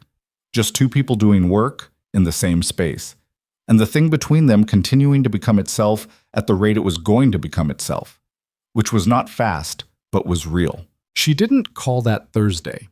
Ethan noticed it the way you noticed a sound stopping rather than starting. An absence where a pattern had been, which was somehow louder than the thing itself. He didn't call her either. He told himself he was giving her room, which was true. And he told himself he wasn't worried about what the silence meant, which was less true. He put in a full week of work at Alderview, running a pre-installation assessment for a corporate conference coming in mid-May. He took Lily to her Saturday soccer game, where she played with the specific chaotic enthusiasm of a 6-year-old who understood approximately 40% of the rules and compensated with pure effort. He cooked dinner twice, burned it once. He had a beer with Marcus on Friday evening at the bar, 2 blocks from the storage facility, and Marcus, who had noticed the Thursday call pattern because Marcus noticed everything, did not ask about it directly, but did say, "You seem like someone who's waiting for a phone to ring," which was accurate enough that Ethan didn't try to argue with it. On the following Monday, 12 days after the Sterling Group office visit, Diane, Victoria's assistant, emailed him a document, a formal contract offer, Sterling Foundation, for the June fundraiser event. Technical crew supervisor. Scope of work detailed. Rate above his standard. Professional. Clean. The kind of document that drew a very specific line between 2 kinds of relationships and suggested one of them had been decided upon. He read it twice. Then he called the number he had, not the VS initials number, the regular one, and she picked up on the 3rd ring. "I got the contract," he said. A beat. "Good. Diane handles those." "I know Diane handles them." He paused. "Victoria." Another beat. "Ethan. What happened?" It wasn't a question. He'd learned her phrasing habits well enough to use them back, make it a statement, remove the interrogative, see if certainty of form produced honesty of content. She was quiet for 4 seconds, which was long for her. "The Reese situation became public," she said. "Not, it's nothing new. He gave an interview, a business publication. He commented on the Meridian acquisition. He suggested the decision reflected inexperience rather than strategy and implied he had proximity to the inner workings." A pause. "He was careful about it. He didn't use my name directly." "But people who know will know," Ethan said. "People who know already know about us. About the relationship 2 years ago. They'll connect it. And if you and I are—" She stopped, started again. "If there's something between us that becomes visible, and Reese is actively positioning himself as someone with inside knowledge of my judgment, then anything involving the 2 of us becomes material for the same narrative." Ethan sat with that for a moment. He was in his car in the resort parking lot, engine off, the mid-morning quiet around him. "So the contract," he said, "it keeps the professional relationship clearly defined. It protects you," he said. Not harshly, just plainly. "Yes," she said, and he respected that she didn't dress it up. "It protects me. And it protects you, honestly. If this gets complicated publicly and you're named as someone close to me, it could affect your work, your contracts. I didn't ask you to protect me." "I know you didn't." "Victoria." He looked out through the windshield at the resort service entrance, at the ordinary Tuesday morning activity of the building they'd both spent a high-pressure week inside of, which felt like a different era. "I'm not Oliver Reese. I'm not going to give an interview. I know that." "Then what are you actually afraid of?" The silence this time was different. Not calculating. Something closer to the quality she'd had in the parking garage at the gala. The concrete barrier, the blazer off, the controlled distance temporarily missing. "That it works," she said, and the words came out flat and careful, in the specific register of something that had been true for a while before being said. "That it actually works, and I let myself, and then it doesn't, for whatever reason, and I've let someone see all the way in, and there's no clean way back from that." He didn't answer immediately. He thought about what she'd said in the restaurant. "I don't do this." Thought about the soup she'd been reconstructing from memory for 2 years. Thought about a woman who ran 4 miles every morning, partly because it was the 1 hour nobody could reach her. "That's not a reason to send me a contract," he said. "That's a reason to have a conversation." She didn't say anything.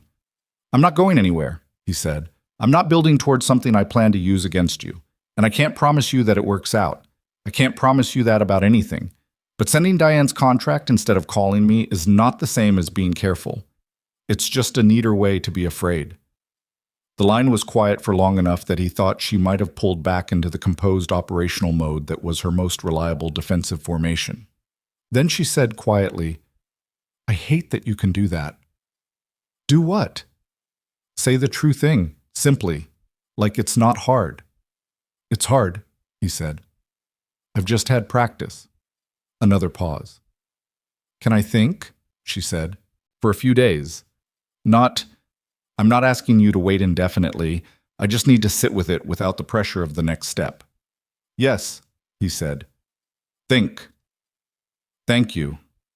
Don't thank me, he said. Call me when you're done thinking.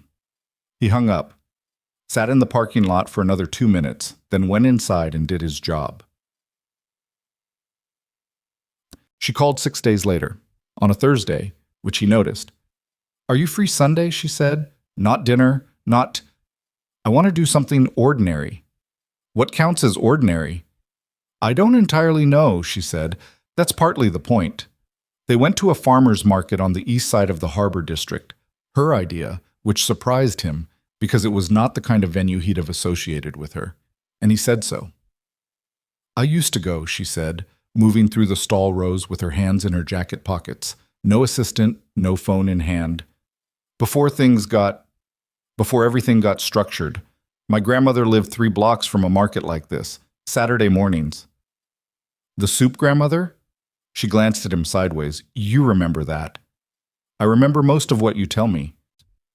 She was quiet for a moment, and then she stopped at a produce stall and spent 4 minutes talking to the farmer about the difference between 2 varieties of winter squash with the particular focused interest she brought to everything, full attention, actual curiosity, and the farmer, a weathered woman in her 60s who had clearly seen a lot of Sunday browsers who didn't actually care about squash, visibly registered that this customer was different. Victoria bought 2 squash and tucked them under her arm. I have no idea how to cook these, she said, walking away. I can teach you, he said, which was not something he'd planned to offer, but was true. He made a decent roasted squash. It was one of the things he'd figured out for Lily's dinners. You couldn't really ruin it. She looked at him. You cook. I said I was a mediocre cook. Squash is within my mediocre range. When? When do you have a night free? She thought about it. Thursday? Thursday works. They walked the rest of the market, and it was ordinary in the way she'd said she wanted it to be, which turned out to be not simple but specific. She was not good at unstructured time. He could see her notice this about herself, the way she'd reach for her phone out of habit and then consciously not take it out, the way she over-organized her attention on the stalls as if browsing could be optimized. She was trying to let a thing be loose that had been tight for a long time, and it didn't come naturally, and she was doing it anyway. He didn't point any of this out. He walked beside her and bought a bag of early strawberries and ate one and gave her one and said, These are better than they have any right to be in April. And she ate hers and said, They're good. And that was a whole thing, just that. But Thursday, his apartment. He'd told Lily in advance because Lily deserved advance notice about things, and because 6-year-olds who didn't get advance notice about changes in routine could produce a particular species of social chaos that was incompatible with the evening he was attempting. A lady is coming for dinner, he said. Lily looked up from the drawing she was working on. It appeared to be a horse, though its proportions were impressionistic. What lady? Her name is Victoria. She's someone Dad works with sometimes. She's going to learn how to cook squash. She doesn't know how to cook squash? Not yet. Lily considered this with the philosophical gravity that 6-year-olds occasionally deployed when they sensed a situation was significant. Okay, she said. I can show her my horse. The horse was still in progress, he noted. He didn't mention this. Victoria arrived at 6:15, which was on time by anyone's measure, and she was carrying the 2 squash from the market in a canvas bag and wearing jeans and a simple dark sweater, and she looked different again in the way she was always different when the context shifted. More uncertain. The professional composure had no scaffolding to attach to in a small apartment that smelled like garlic and had a child's drawings magnetized to the refrigerator. Lily came out of her room at the sound of the door. The two of them looked at each other, the 30-year-old billionaire and the 6-year-old with paint on her left hand, and Lily said with total directness, "Do you like horses?" Victoria said, "Yes, I had a horse when I was young." Lily's eyes went wide. "A real one?" Her name was Maple. She was bay-colored. Do you know what bay means? Brown, Lily said, because she'd been through a horse phase 6 months ago that had required Ethan to learn more about horse terminology than he'd anticipated. Brown with a black mane, Victoria confirmed, and she was very opinionated about apples. She would only eat the red kind. Lily thought about this. "That's smart," she said. "Red ones are better." Then she grabbed Victoria's hand, unselfconsciously, the way 6-year-olds grabbed hands without calculating whether it was welcome, and pulled her toward the kitchen table. "Come see my horse. I'm not done, but you can see it." Ethan stood in his own kitchen doorway and watched Victoria Sterling be pulled by the hand by his daughter, and something happened in his chest that he didn't have a clean name for, only that it was real, and it was located somewhere below rational consideration. Victoria sat at the kitchen table and looked at Lily's horse drawing with complete attention. "I think the legs are very good," she said. "The head is wrong," Lily said critically. "It's too big." "Maple had a big head. Some horses do." Lily looked at this angle. "Maybe it's a maple horse," she decided, and picked up a crayon and added something to the drawing with new conviction. Ethan went back to the kitchen and started on the squash. So he taught her to cut the squash, which required negotiating around the fact that she held a knife with the same precision she held everything correctly by technical standard, but had no instinct for how produce actually needed to be handled, the feel of when something was resisting correctly versus when the angle was wrong. She was bad at it initially and didn't pretend otherwise, which he appreciated. "You're fighting it," he said. "I'm being precise." Precision isn't the same as feel. You need to find where it wants to split. He moved her hand slightly, adjusted the angle. "There. Try now." The squash split cleanly. "Huh," she said. "Cooking is mostly feel," he said. "You can follow the recipe exactly, and it'll be wrong because you didn't account for how the produce actually is today, which is different from how it was in the recipe test kitchen. You're describing improvisation within a system." "I guess I am." "That's what you do at events," she said. "The system is the plan. The improvisation is everything that happens to the plan." "That's a reasonable way to describe it." She looked at the squash. "I'm not good at improvisation." "You improvised the entire permit situation on 4 hours' notice," he said. "That's different. That's problem solving. Improvisation implies not minding the uncertainty." "I mind it." "You can mind it and still do it," he said. "Most people mind it." Lily appeared at the kitchen doorway. "Can I help?" "You can put the olive oil on," Ethan told her.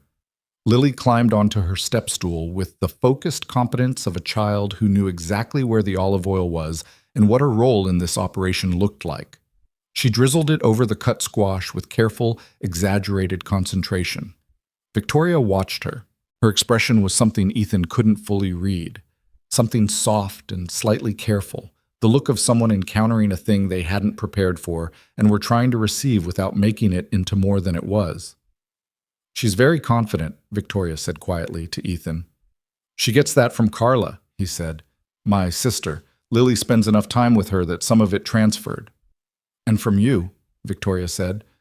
"The way she just, took my hand. She decided I was safe. She didn't think about it." "Kids do that." "Not all of them," she said. "I didn't. I was a very cautious child." A pause. "I'm still a very cautious person." "I know," he said. "Is that—" She stopped, started differently. "Is that a problem for you?" He set down the dish he was holding, looked at her across the small kitchen, a genuinely small kitchen, the kind of kitchen that made proximity unavoidable. "No," he said. "It's who you are. I'm not interested in a different version of you." She looked at him for a moment, and in the warm overhead light of his small kitchen that smelled like garlic and olive oil and the particular domestic life he'd built from the pieces available to him, she looked like someone arriving somewhere they hadn't known they were trying to reach. Then Lily said, "Is it done?" with the impatience of someone for whom the philosophical implications of squash preparation were secondary to the squash, and they both came back to the kitchen and the ordinary business of making dinner. The dinner was good, not perfect. He'd over-seasoned the squash slightly, which Lily noticed immediately because she was apparently his most reliable kitchen critic, and Victoria's pasta contribution, which she'd made from scratch as her one established competency, had a texture issue she diagnosed aloud with the exacting self-assessment of an engineer reviewing their own work. But the three of them ate at his small table, and the conversation had the shape of an actual evening. Lily talking about the horse drawing and a friend at school named Priya, and a book she was reading about dolphins. Victoria asking questions and listening to the answers with genuine interest, and occasionally contributing information about horses that made Lily periodically say, "Really?" with the tone of someone updating their database in real time. After dinner, Lily fell asleep on the couch before Ethan had finished the dishes. This was not unusual. She ran at full capacity until she didn't, like a device that went from 60% battery to off without the warning signs. He carried her to her room and came back to find Victoria drying the dishes he'd washed, which he hadn't asked her to do. "You don't have to do that," he said. "I'm aware." She kept drying. "She's wonderful, Ethan." "She is." I want to be careful about how I say this." She set down the dish, turned to face him, her back against the counter. "I wasn't expecting tonight. I expected dinner with you, and I knew Lily would be here, but I wasn't expecting what tonight actually felt like." What did it feel like? She considered the question with the particular seriousness she brought to things she was uncertain how to answer. Like something I've been adjacent to for a long time without understanding what I was next to. She met his eyes. "That sounds opaque." "No," he said. "I think I understand it. Must..." She looked at her hands for a moment. "I'm not sure I know how to do this," she said. I don't mean tonight specifically. I mean the shape of it, the ongoing shape. My life isn't set up for..." She stopped. "That sounds like I'm making excuses." "You're telling the truth," he said, "which is different." "I don't want to get into something with you and then have my life eat it," she said. And it came out more exposed than anything she'd said before. The careful precision momentarily gone, just the real concern underneath it. "Because my life does that. It has a way of consuming everything that isn't specifically reinforced against it." He moved closer, not to close the distance entirely, just enough to change the quality of the conversation, make it something that didn't have to travel across the room. "Then we reinforce it," he said. "It's not that simple." "I didn't say it was simple. I said we reinforce it." He held her gaze. "Victoria, I'm not asking you to fix your life to have room for me. I'm asking you to not decide preemptively that there's no room." She looked at him for a long moment. "I sent you the contract," she said. "I know. That was me deciding preemptively." "Yeah," he said. "It was." She exhaled slowly. "I'm not good at this," she said. "I want to be clear that I know I'm not good at this." "Nobody's good at it," he said. "You just keep doing it anyway." She reached out and picked up his hand, not dramatically, just picked it up, looked at it for a second. The working hand of someone whose job was physical, with the particular calluses and small scars that accumulated from years of that work. She held it for a moment. "Thursday," she said. "That's apparently our day." "Apparently," he said. "Then Thursday," she said, like it was a decision, which it was. She stayed another half hour. They talked on the couch about nothing particularly important, about whether she'd managed to reconstruct the correct soup yet. She hadn't. About a roof repair his building had been delaying for 8 months that was finally happening next week. About a book she'd started on the recommendation of a foundation board member and wasn't sure about the red apples maple the horse had preferred. The conversation had the quality of people who had stopped auditioning for each other and were just talking. When she left, he walked her down to the building entrance. The driver was at the corner. She stopped at the door, turned. "The squash was good," she said. "It was over-seasoned." "Slightly. Still good." She held his gaze. "Thank you for tonight. All of it." "Lily's going to talk about maple for the next 2 weeks," he said. "Good," she said, and something in the word had warmth in it that was unguarded in a way she'd been carefully rationing. She left. He went back upstairs, checked on Lily, who was a starfish in her bed with one arm reaching toward the edge, and stood in the doorway for a moment looking at his daughter and the room she was growing in, and felt the particular thing you felt when life was asking to expand in a direction you hadn't blueprinted. The weeks that followed found their own shape, irregular, imperfect, maintained through the specific effort of two people who were both, in their different ways, out of the habit of making room for another person. She traveled twice in the following 3 weeks: Singapore for a partnership summit, Chicago for a foundation board review. He tracked it not in a monitoring way, but in the way you track the movement of something that had become relevant to your landscape. She called from the Singapore hotel at an hour that suggested she'd miscalculated the time zone difference, which she admitted directly when he picked up, sounding half asleep. "I've been awake for 20 hours and I forgot to account for the 14-hour gap. I can call back tomorrow." "I'm up," he said, because he was, more or less. "How is it?" "Sterile," she said. "The room is very nice and has no personality. I've been in it for 4 hours, and I've already moved all the furniture 6 inches from where it was because the arrangement wasn't functional." He smiled in the dark of his bedroom. "You rearranged the hotel furniture." "Only the desk and the side table. The main furniture is bolted." "That seems like a you problem." "It is entirely a me problem," she said, and there was something in her voice, the looseness of exhaustion, the hour, the physical distance, that had let a quality through that she usually maintained more guard over. Something warmer, less constructed. They talked for 30 minutes about nothing that mattered. He told her about Lily's school art project, which involved paper mache and had resulted in a situation in his bathroom that he hadn't fully resolved. She told him about a board dinner where a senior partner had spent 40 minutes explaining an industry she ran to her face without appearing to notice the irony. He told her that sounded exhausting. She said, "It was clarifying, actually. People show you who they are if you let them talk long enough." He thought about Arthur and Oliver Reese and agreed. She said before she hung up, "I'm better at this when you're not in front of me." "At what?" "Saying things." A pause. "I think I need the distance to take the stakes down." "You want I should call you from another room?" She laughed. A real one, unguarded, the kind that happened past midnight after 20 hours awake. He filed that sound somewhere careful. "Maybe," she said. "Good night, Ethan." "Get some sleep," he said. "Move the furniture back before you check out." "Absolutely not," she said, and hung up. She brought him something from Chicago, a small architecture book, the city's significant buildings, photographs, and structural histories.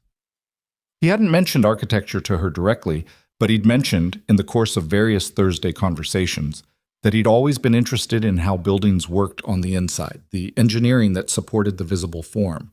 She'd remembered, filed it, acted on it without making a production of it. He turned it over in his hands for a moment when she gave it to him, not sure what to do with the specific feeling of being paid attention to. "You said you found structural systems interesting," she said, and she said it practically, the way she did things that mattered to her while maintaining the tone of things that didn't. "I did," he said.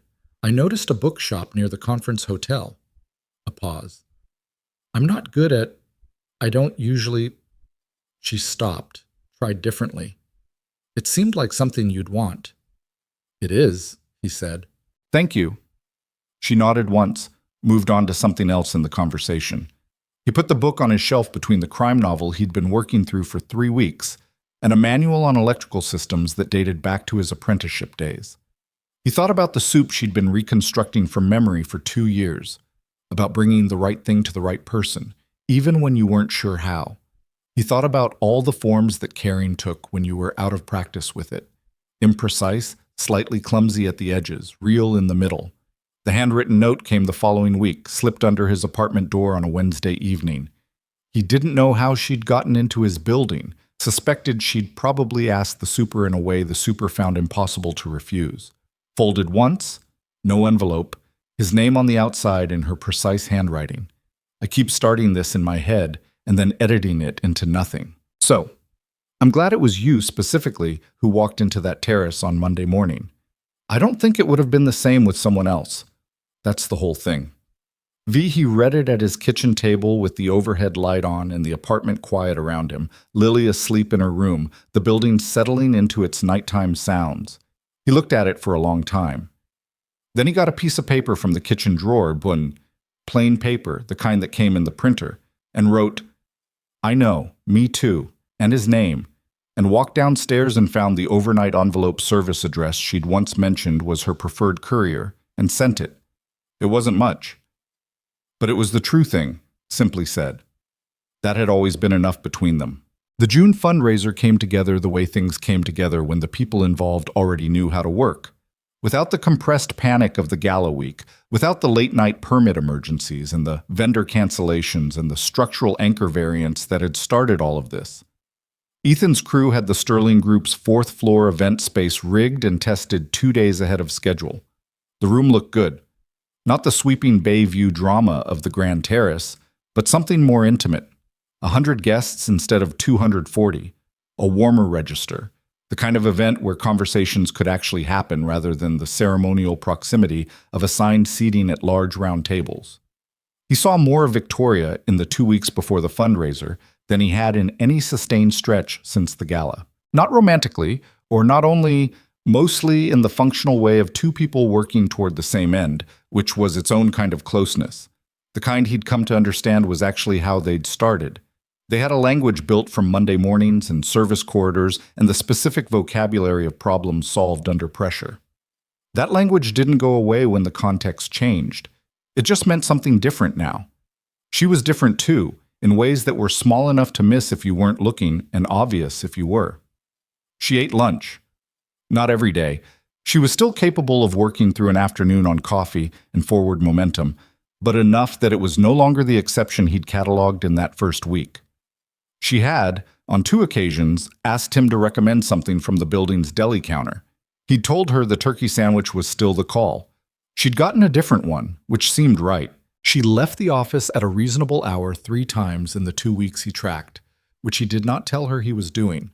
He knew because her driver mentioned it to the building's lobby attendant, and the lobby attendant mentioned it to the resort's event liaison, and the event liaison mentioned it to Marcus, and Marcus mentioned it to Ethan with the careful neutrality of someone delivering information without commentary. Marcus's careful neutrality on the subject of Victoria Sterling had become one of the more quietly entertaining features of Ethan's recent life. The thing between them had found a rhythm that was neither rushed nor stalled. Thursday evenings, mostly. Occasional phone calls that started about logistics and migrated into something else. A Sunday morning when she came to his neighborhood and they walked to the same farmer's market and she bought another squash she probably couldn't cook, which he thought was deliberate, a small private joke she was making to herself. Lily had asked about Maple the horse 3 more times since the dinner, which Victoria had been told about, and which had produced in her the particular expression he associated with something catching her off guard in a way she didn't want to recover from too quickly. It was not a perfect thing. It was interrupted and imperfect, and sometimes awkward in the way that things were when 2 people were genuinely trying to fit into each other's actual lives, rather than a simplified version of them. She was not always available when he wanted to talk. He was not always available when she needed someone to be present. She still overstructured things sometimes, defaulted to the professional register when the personal one would have been more honest, caught herself doing it, and occasionally did it anyway because some habits were longer than the desire to break them. He had his own version, a tendency to withhold things he was uncertain about, to watch and assess when he should have just said the thing, which she had called him on twice in terms that were clear and not unkind. But they kept showing up. That was the thing. They kept being in the room together and trying and adjusting and not using the difficulty as a reason to leave, which Ethan had come to understand was the whole of it, really. The whole of what made something real rather than convenient. The fundraiser was on a Friday evening in mid-June. Ethan had his team in the space by noon for final activation. By 4 o'clock, the room was fully operational. The lighting design running at test levels, the audio calibrated, the staging clean. He did his last walkthrough at 5:15 and signed off without finding a single item requiring adjustment, which was the kind of thing that made him vaguely suspicious, because in his experience, a clean final walkthrough usually meant the problem hadn't surfaced yet. He was stowing his tablet in the service corridor when Diane found him. "Miss Sterling asked me to give you this," Diane said, and handed him an envelope. He looked at it, his name in Victoria's handwriting. "She's with the donors," Diane said, and left. He opened it in the service corridor, standing under the flat fluorescent light where he'd first heard Victoria's voice through a half-open door 6 months ago. The specific register of someone holding a line that was getting harder to hold. The note inside was short. Her precise handwriting, one side of a small card. "Your contract officially ends tonight. I wanted to mark that. What comes after tonight is not a contract. It's a choice. For both of us. No obligations, no professional framework, no built-in reason to be in the same room. Just whether we want to be. I find that I want to be. I thought you should know before the evening started, rather than after." He stood in the corridor for a moment. Then he folded the card, put it in his shirt pocket, and went to complete his pre-event checklist. The evening ran clean. The intimacy of the smaller event produced a different quality than the gala's scale. Conversations that had actual depth to them, donors who seemed to be genuinely engaging with the Foundation's program staff rather than performing engagement. A speaker presentation that ran 10 minutes over schedule because the questions from the floor were real, and Victoria, instead of managing the time with the firm hand she normally brought to program flow, simply let it run because the conversation was worth more than the schedule. He watched her from the side of the room, the way he'd watched her at the gala. Through glass or around corners. Except this time there was no glass. No corner.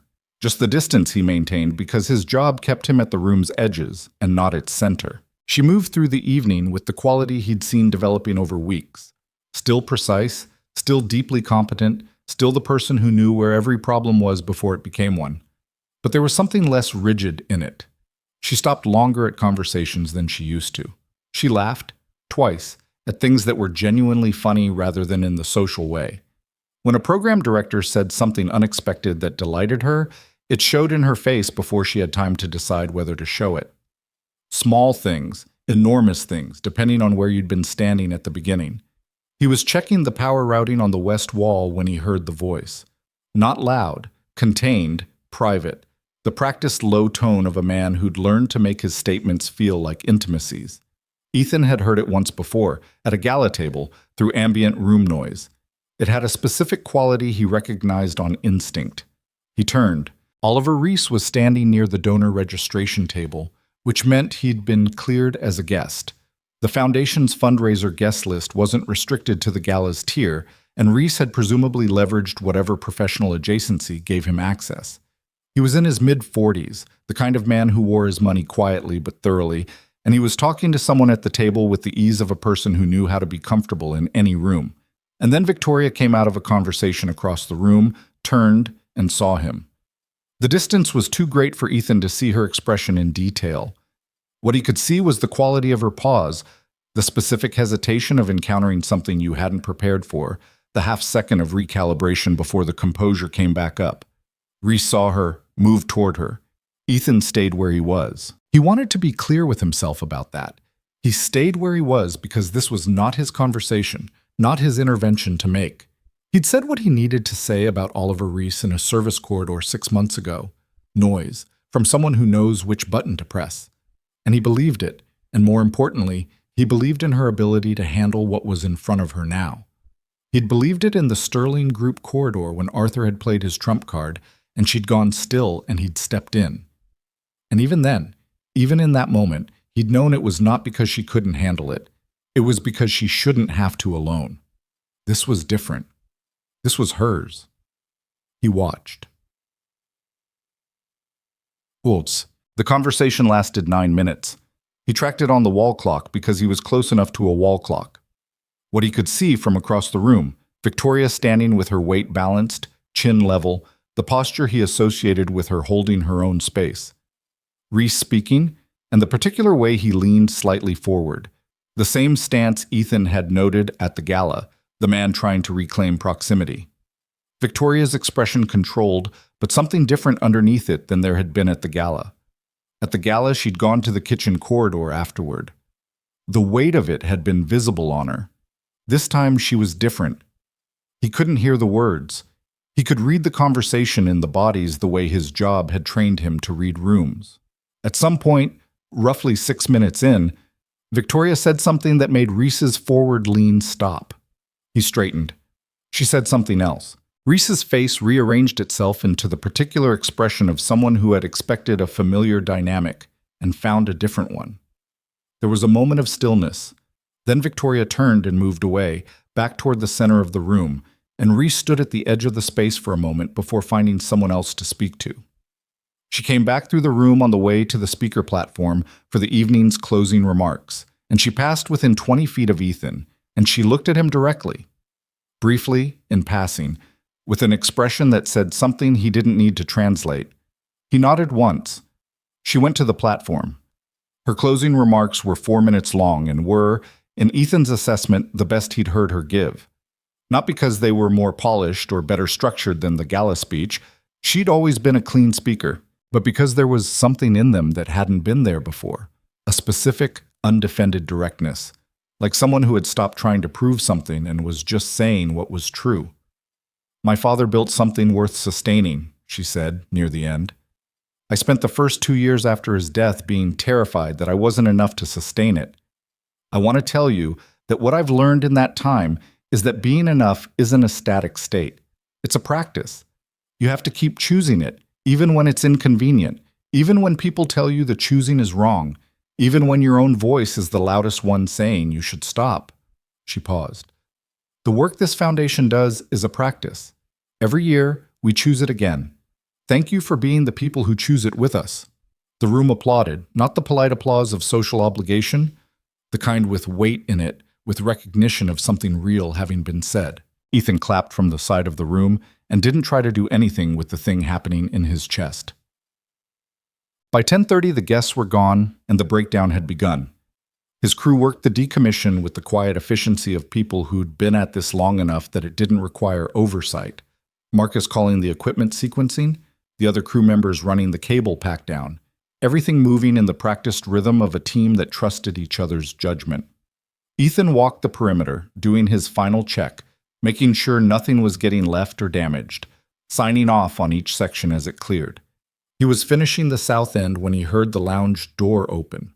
The fourth-floor building had a small lounge adjacent to the event space, the kind of room that served as a waiting area or informal meeting space, with low chairs and a window ledge that looked east toward the harbor district. During the event week's planning sessions, it had become a de facto overflow workspace, and at some point it had come to feel like a neutral territory between the two of them. Neither his space nor hers, just a room they both happened to occupy when the immediate pressure had lifted enough to stand still. Victoria was sitting on the window ledge, her shoes off, one leg drawn up, looking at the city lights through the glass. She'd taken her hair down at some point in the last hour.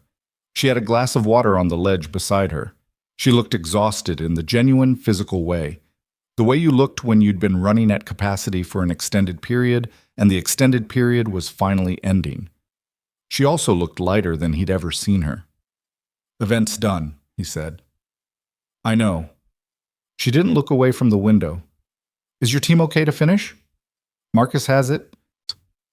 "Sit down," she said, not like an instruction, more like an invitation she wasn't sure how to make sound like one. He pulled a chair close to the window ledge and sat. The city below was in its late evening register, the office lights thinning out, the restaurant district still active, the harbor a dark distance with its running lights, and the occasional slow movement of a vessel. "He asked me if I'd made a mistake," she said. "Oliver." That was the shape of it, phrased as concern.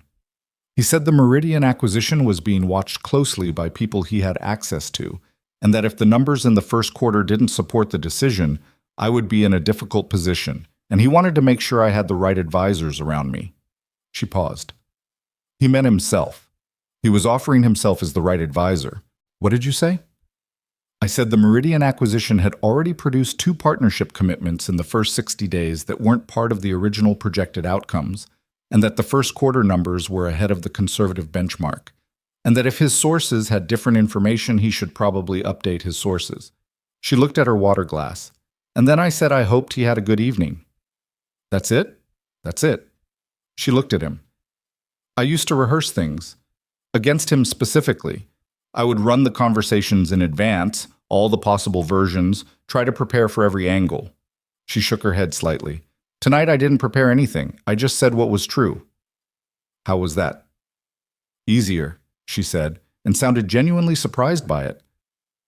It was easier than any of the prepared versions. He looked at her for a moment.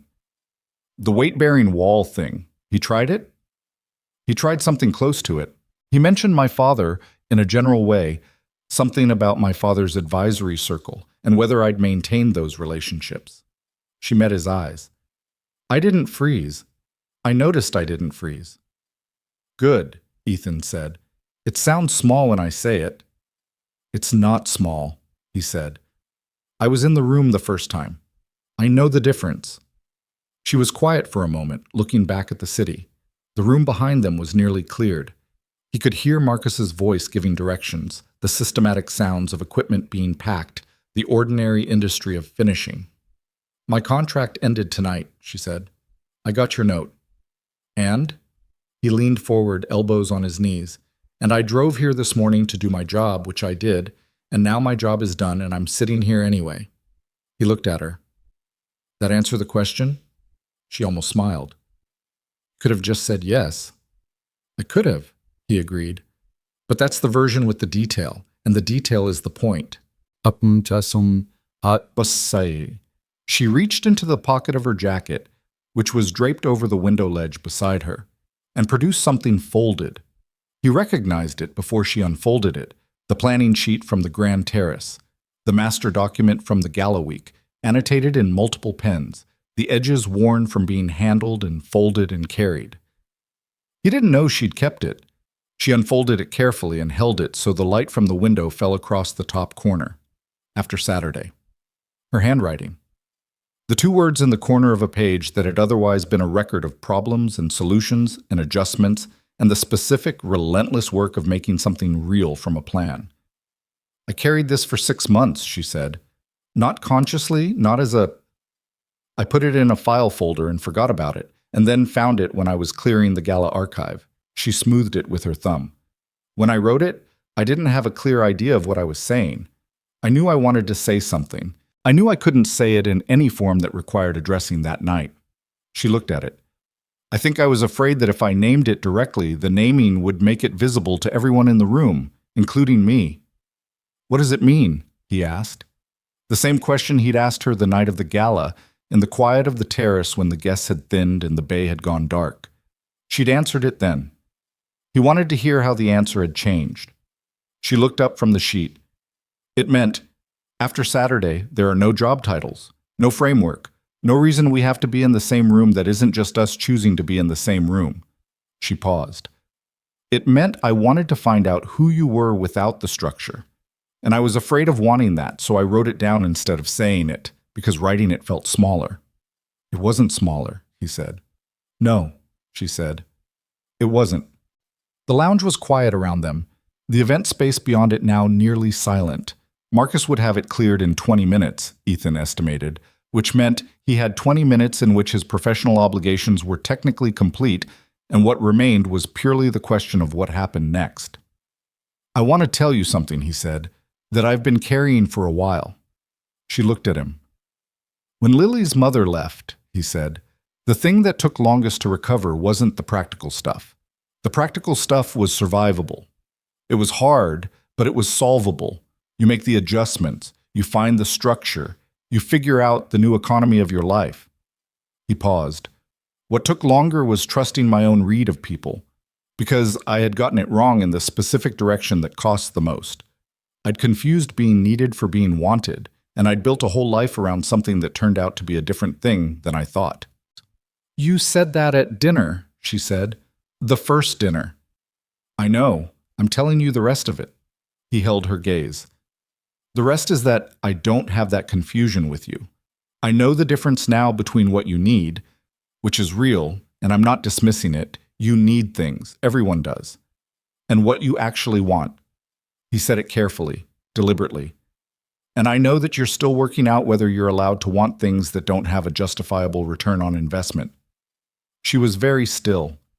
"You're allowed," he said. "That's the thing I've been carrying. That I wanted to wait until the contract was done and the structure was gone and there was nothing left to attribute it to, and then tell you, you're allowed to want something just because it's good.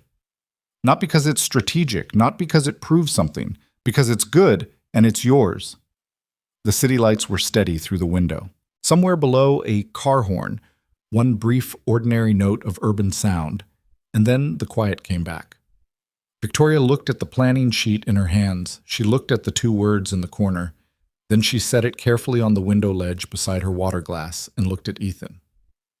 "I talked to my mother last week," she said. He waited. "She called. Not for a birthday, not because she'd seen something in the press. She just called." A pause. "We talked for 40 minutes. It wasn't a resolution of anything. 15 years of distance doesn't resolve in 40 minutes. But she asked how I actually was, and I didn't say fine." She looked at her hands. "I told her about the Meridian acquisition and what it had cost me in the boardroom, and then I told her I'd been having dinner with someone, a man who works with his hands and has a 6-year-old daughter who names horses after produce." She almost smiled. My mother was quiet for a moment, and then she said, "Does he make you feel steady?" And I said, "Yes." And she said, "Then pay attention to that." Ethan was quiet for a moment. "Smart woman," he said. "She has her moments." Victoria looked at him directly. "You make me feel steady, Ethan, not because you fix things. You don't fix things. You're very careful not to fix things without being asked, which I noticed, and which matters. Because you're just there. You're honest. You don't perform anything for me, and you don't ask me to perform anything for you." She paused. "I've been in rooms full of people my entire adult life and felt completely alone in most of them. I don't feel that way when you're in the room." He looked at her for a long moment. "There's something I have to ask," he said. "Okay." "Lily," he said it simply, not as a complication, as a reality. "She's the most important fact of my life. Whatever this becomes, she's in it, not on the edges. She's in it. And I need to know that's something you're actually choosing, not something you're tolerating because the rest of it is good." Victoria didn't answer immediately. He respected that. The pause was real, not performed. The pause of someone taking a question seriously rather than answering it with the first available response. "At dinner," she said finally, "the night I came to your apartment, when she fell asleep on the couch and you carried her to her room." She stopped. "I stood in your kitchen drying dishes, and I thought, this is what I didn't know I was adjacent to. Not an abstraction. Specifically her. The way she looked at the horse drawing like it was genuinely important. The way she grabbed my hand without thinking about it. The way she told me red apples were the smart choice, completely serious." She met his eyes. "I'm not tolerating anything. I'm telling you that your 6-year-old daughter has already made a place in something I didn't know had room." He breathed. "Okay," he said. "Is that enough?" "More than," he said. She reached out and took his hand the way she'd done in his kitchen. Just picked it up, held it. The working hand, the calluses, the small scar along the index finger from a cable splice that had slipped 2 years ago. She'd looked at it that night like she was reading something. He'd wondered what. "What comes after tonight," she said, echoing her own note, "is a choice." "Yeah," he said. "I'm choosing," she said, "in case that's not clear." "It's clear," he said. "I've been choosing since the parking garage." She looked at him. "The parking garage. The concrete barrier, your blazer off. You looked like a person instead of a role for about 3 minutes, and that was when I understood what I was dealing with." She was quiet for a moment. "What were you dealing with?" "Someone I was going to have trouble leaving alone," he said. She laughed. The real one. The unguarded one he'd heard on the phone from Singapore. The one that came in past midnight when the walls were down. It was, he thought, one of the better sounds he could think of. "I tried to send you a contract," she said. "You did?" "That was very stupid." "It was a little stupid," he allowed. "You should have said that at the time." "I said the thing about being afraid versus being careful.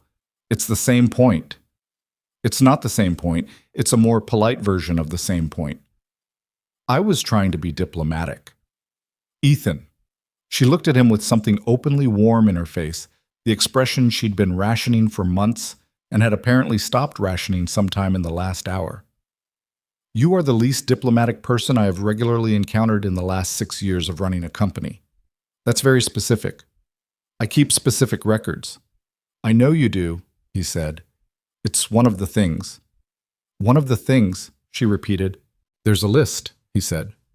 She looked at him for a moment, this woman who had flown to 31 countries and remembered the conference room and the airport and barely the streets, who was reconstructing a soup from memory and had never managed to finish it correctly, who ran 4 miles a day partly to have 1 hour nobody could reach her, who had learned to carry everything alone and was slowly, imperfectly, trying to learn what setting things down felt like. Tell me the list, she said. So he told her. Not all of it. It was not the kind of list you got through in one sitting, and they were not people who would have wanted to. He told her enough. The way she listened, the way she asked questions with actual curiosity instead of social performance, the soup she kept trying to get right, the thumb pressed against the index finger when she was thinking, the way she'd held the door for a stranger in the service corridor before she knew anyone was watching, the way she'd written 2 words on a planning sheet instead of saying them out loud, because writing them felt smaller and she'd needed them to be small enough to be possible. She was quiet through most of it, in the specific way she went quiet when she was receiving something rather than processing it. The difference between a calculation and just letting something be true. Outside, through the glass, the city continued its late-night business. Ethan heard Marcus's voice one final time, faint through the door. A direction to his crew, the closing note of the decommission. Then the sound of the service corridor door, the distant mechanical sound of equipment being loaded, and then the building settling into its own silence. I have a question, Victoria said. Okay. The farmer's market, Sunday. Can we go again? He looked at her. Yeah. And will you show me how to cook the squash correctly this time? Because I've now bought 3 of them and they're sitting in my kitchen and I don't know what to do with them. How many squash do you have? 3, she said. I keep buying them. Why do you keep buying them? She looked at him with the expression of someone who knows the answer and is deciding whether to say it plainly. Then she said, Because the first time I bought them, I was at the market with you and it felt like something I was allowed to want. He looked at her for a long moment. Sunday, he said, we'll deal with the squash. She nodded, and then, because it had been a long evening and a longer 6 months, and the window ledge of a 4th-floor lounge in the Harbor District was not the most comfortable place to sit, she moved from the ledge to the chair beside his, which put them close enough that her shoulder was against his arm, and she left it there, and he left it there, and they stayed like that for a while in the quiet room with the city going on outside. Boo. He drove home at midnight. Lily was at Carla's Friday night, a planned sleepover that Carla had arranged with the specific thoughtfulness of someone who had heard enough about Thursday evenings and Sunday mornings to understand that her brother occasionally needed hours that weren't structured around a 6-year-old's timeline. The apartment was quiet, in the way it only went quiet when Lily was genuinely gone. A different quality of quiet than when she was asleep in the next room, something less inhabited, the particular silence that reminded him that the life he'd built was both enough and different from what he might have imagined, once, before all the adjustments that had made it what it was. He sat at the kitchen table for a while, didn't turn on the television, didn't pick up his phone. He thought about the planning sheet, worn at the edges and folded along lines that had been refolded, sitting on a window ledge in a 4th-floor lounge. He thought about the fact that she'd kept it. Not deliberately, she'd said, found it in a file folder. And he thought about the things you kept without deciding to, the things that turned out to be more significant than you'd known when you set them down. He thought about what he would tell Lily. Not tonight, not as a formal announcement. Lily was 6, and formal announcements were a register she had limited patience for.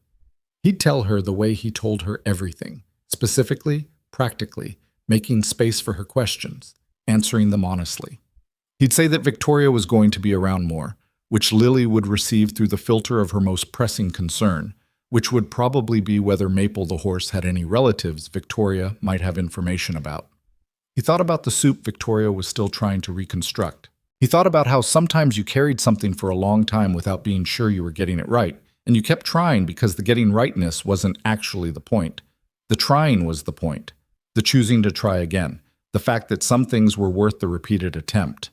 He thought about a 6-year-old who had handed her hand to a stranger at a kitchen doorway without calculating whether it was safe because she'd assessed the room and found it good, and she was her father's daughter. He thought about what it meant to run the math every night. Am I doing enough? Is enough the right measure? And how the math changed when you stopped running it alone. Not because someone else carried it. That wasn't what happened when another person came into your life, whatever stories suggested. The math stayed yours.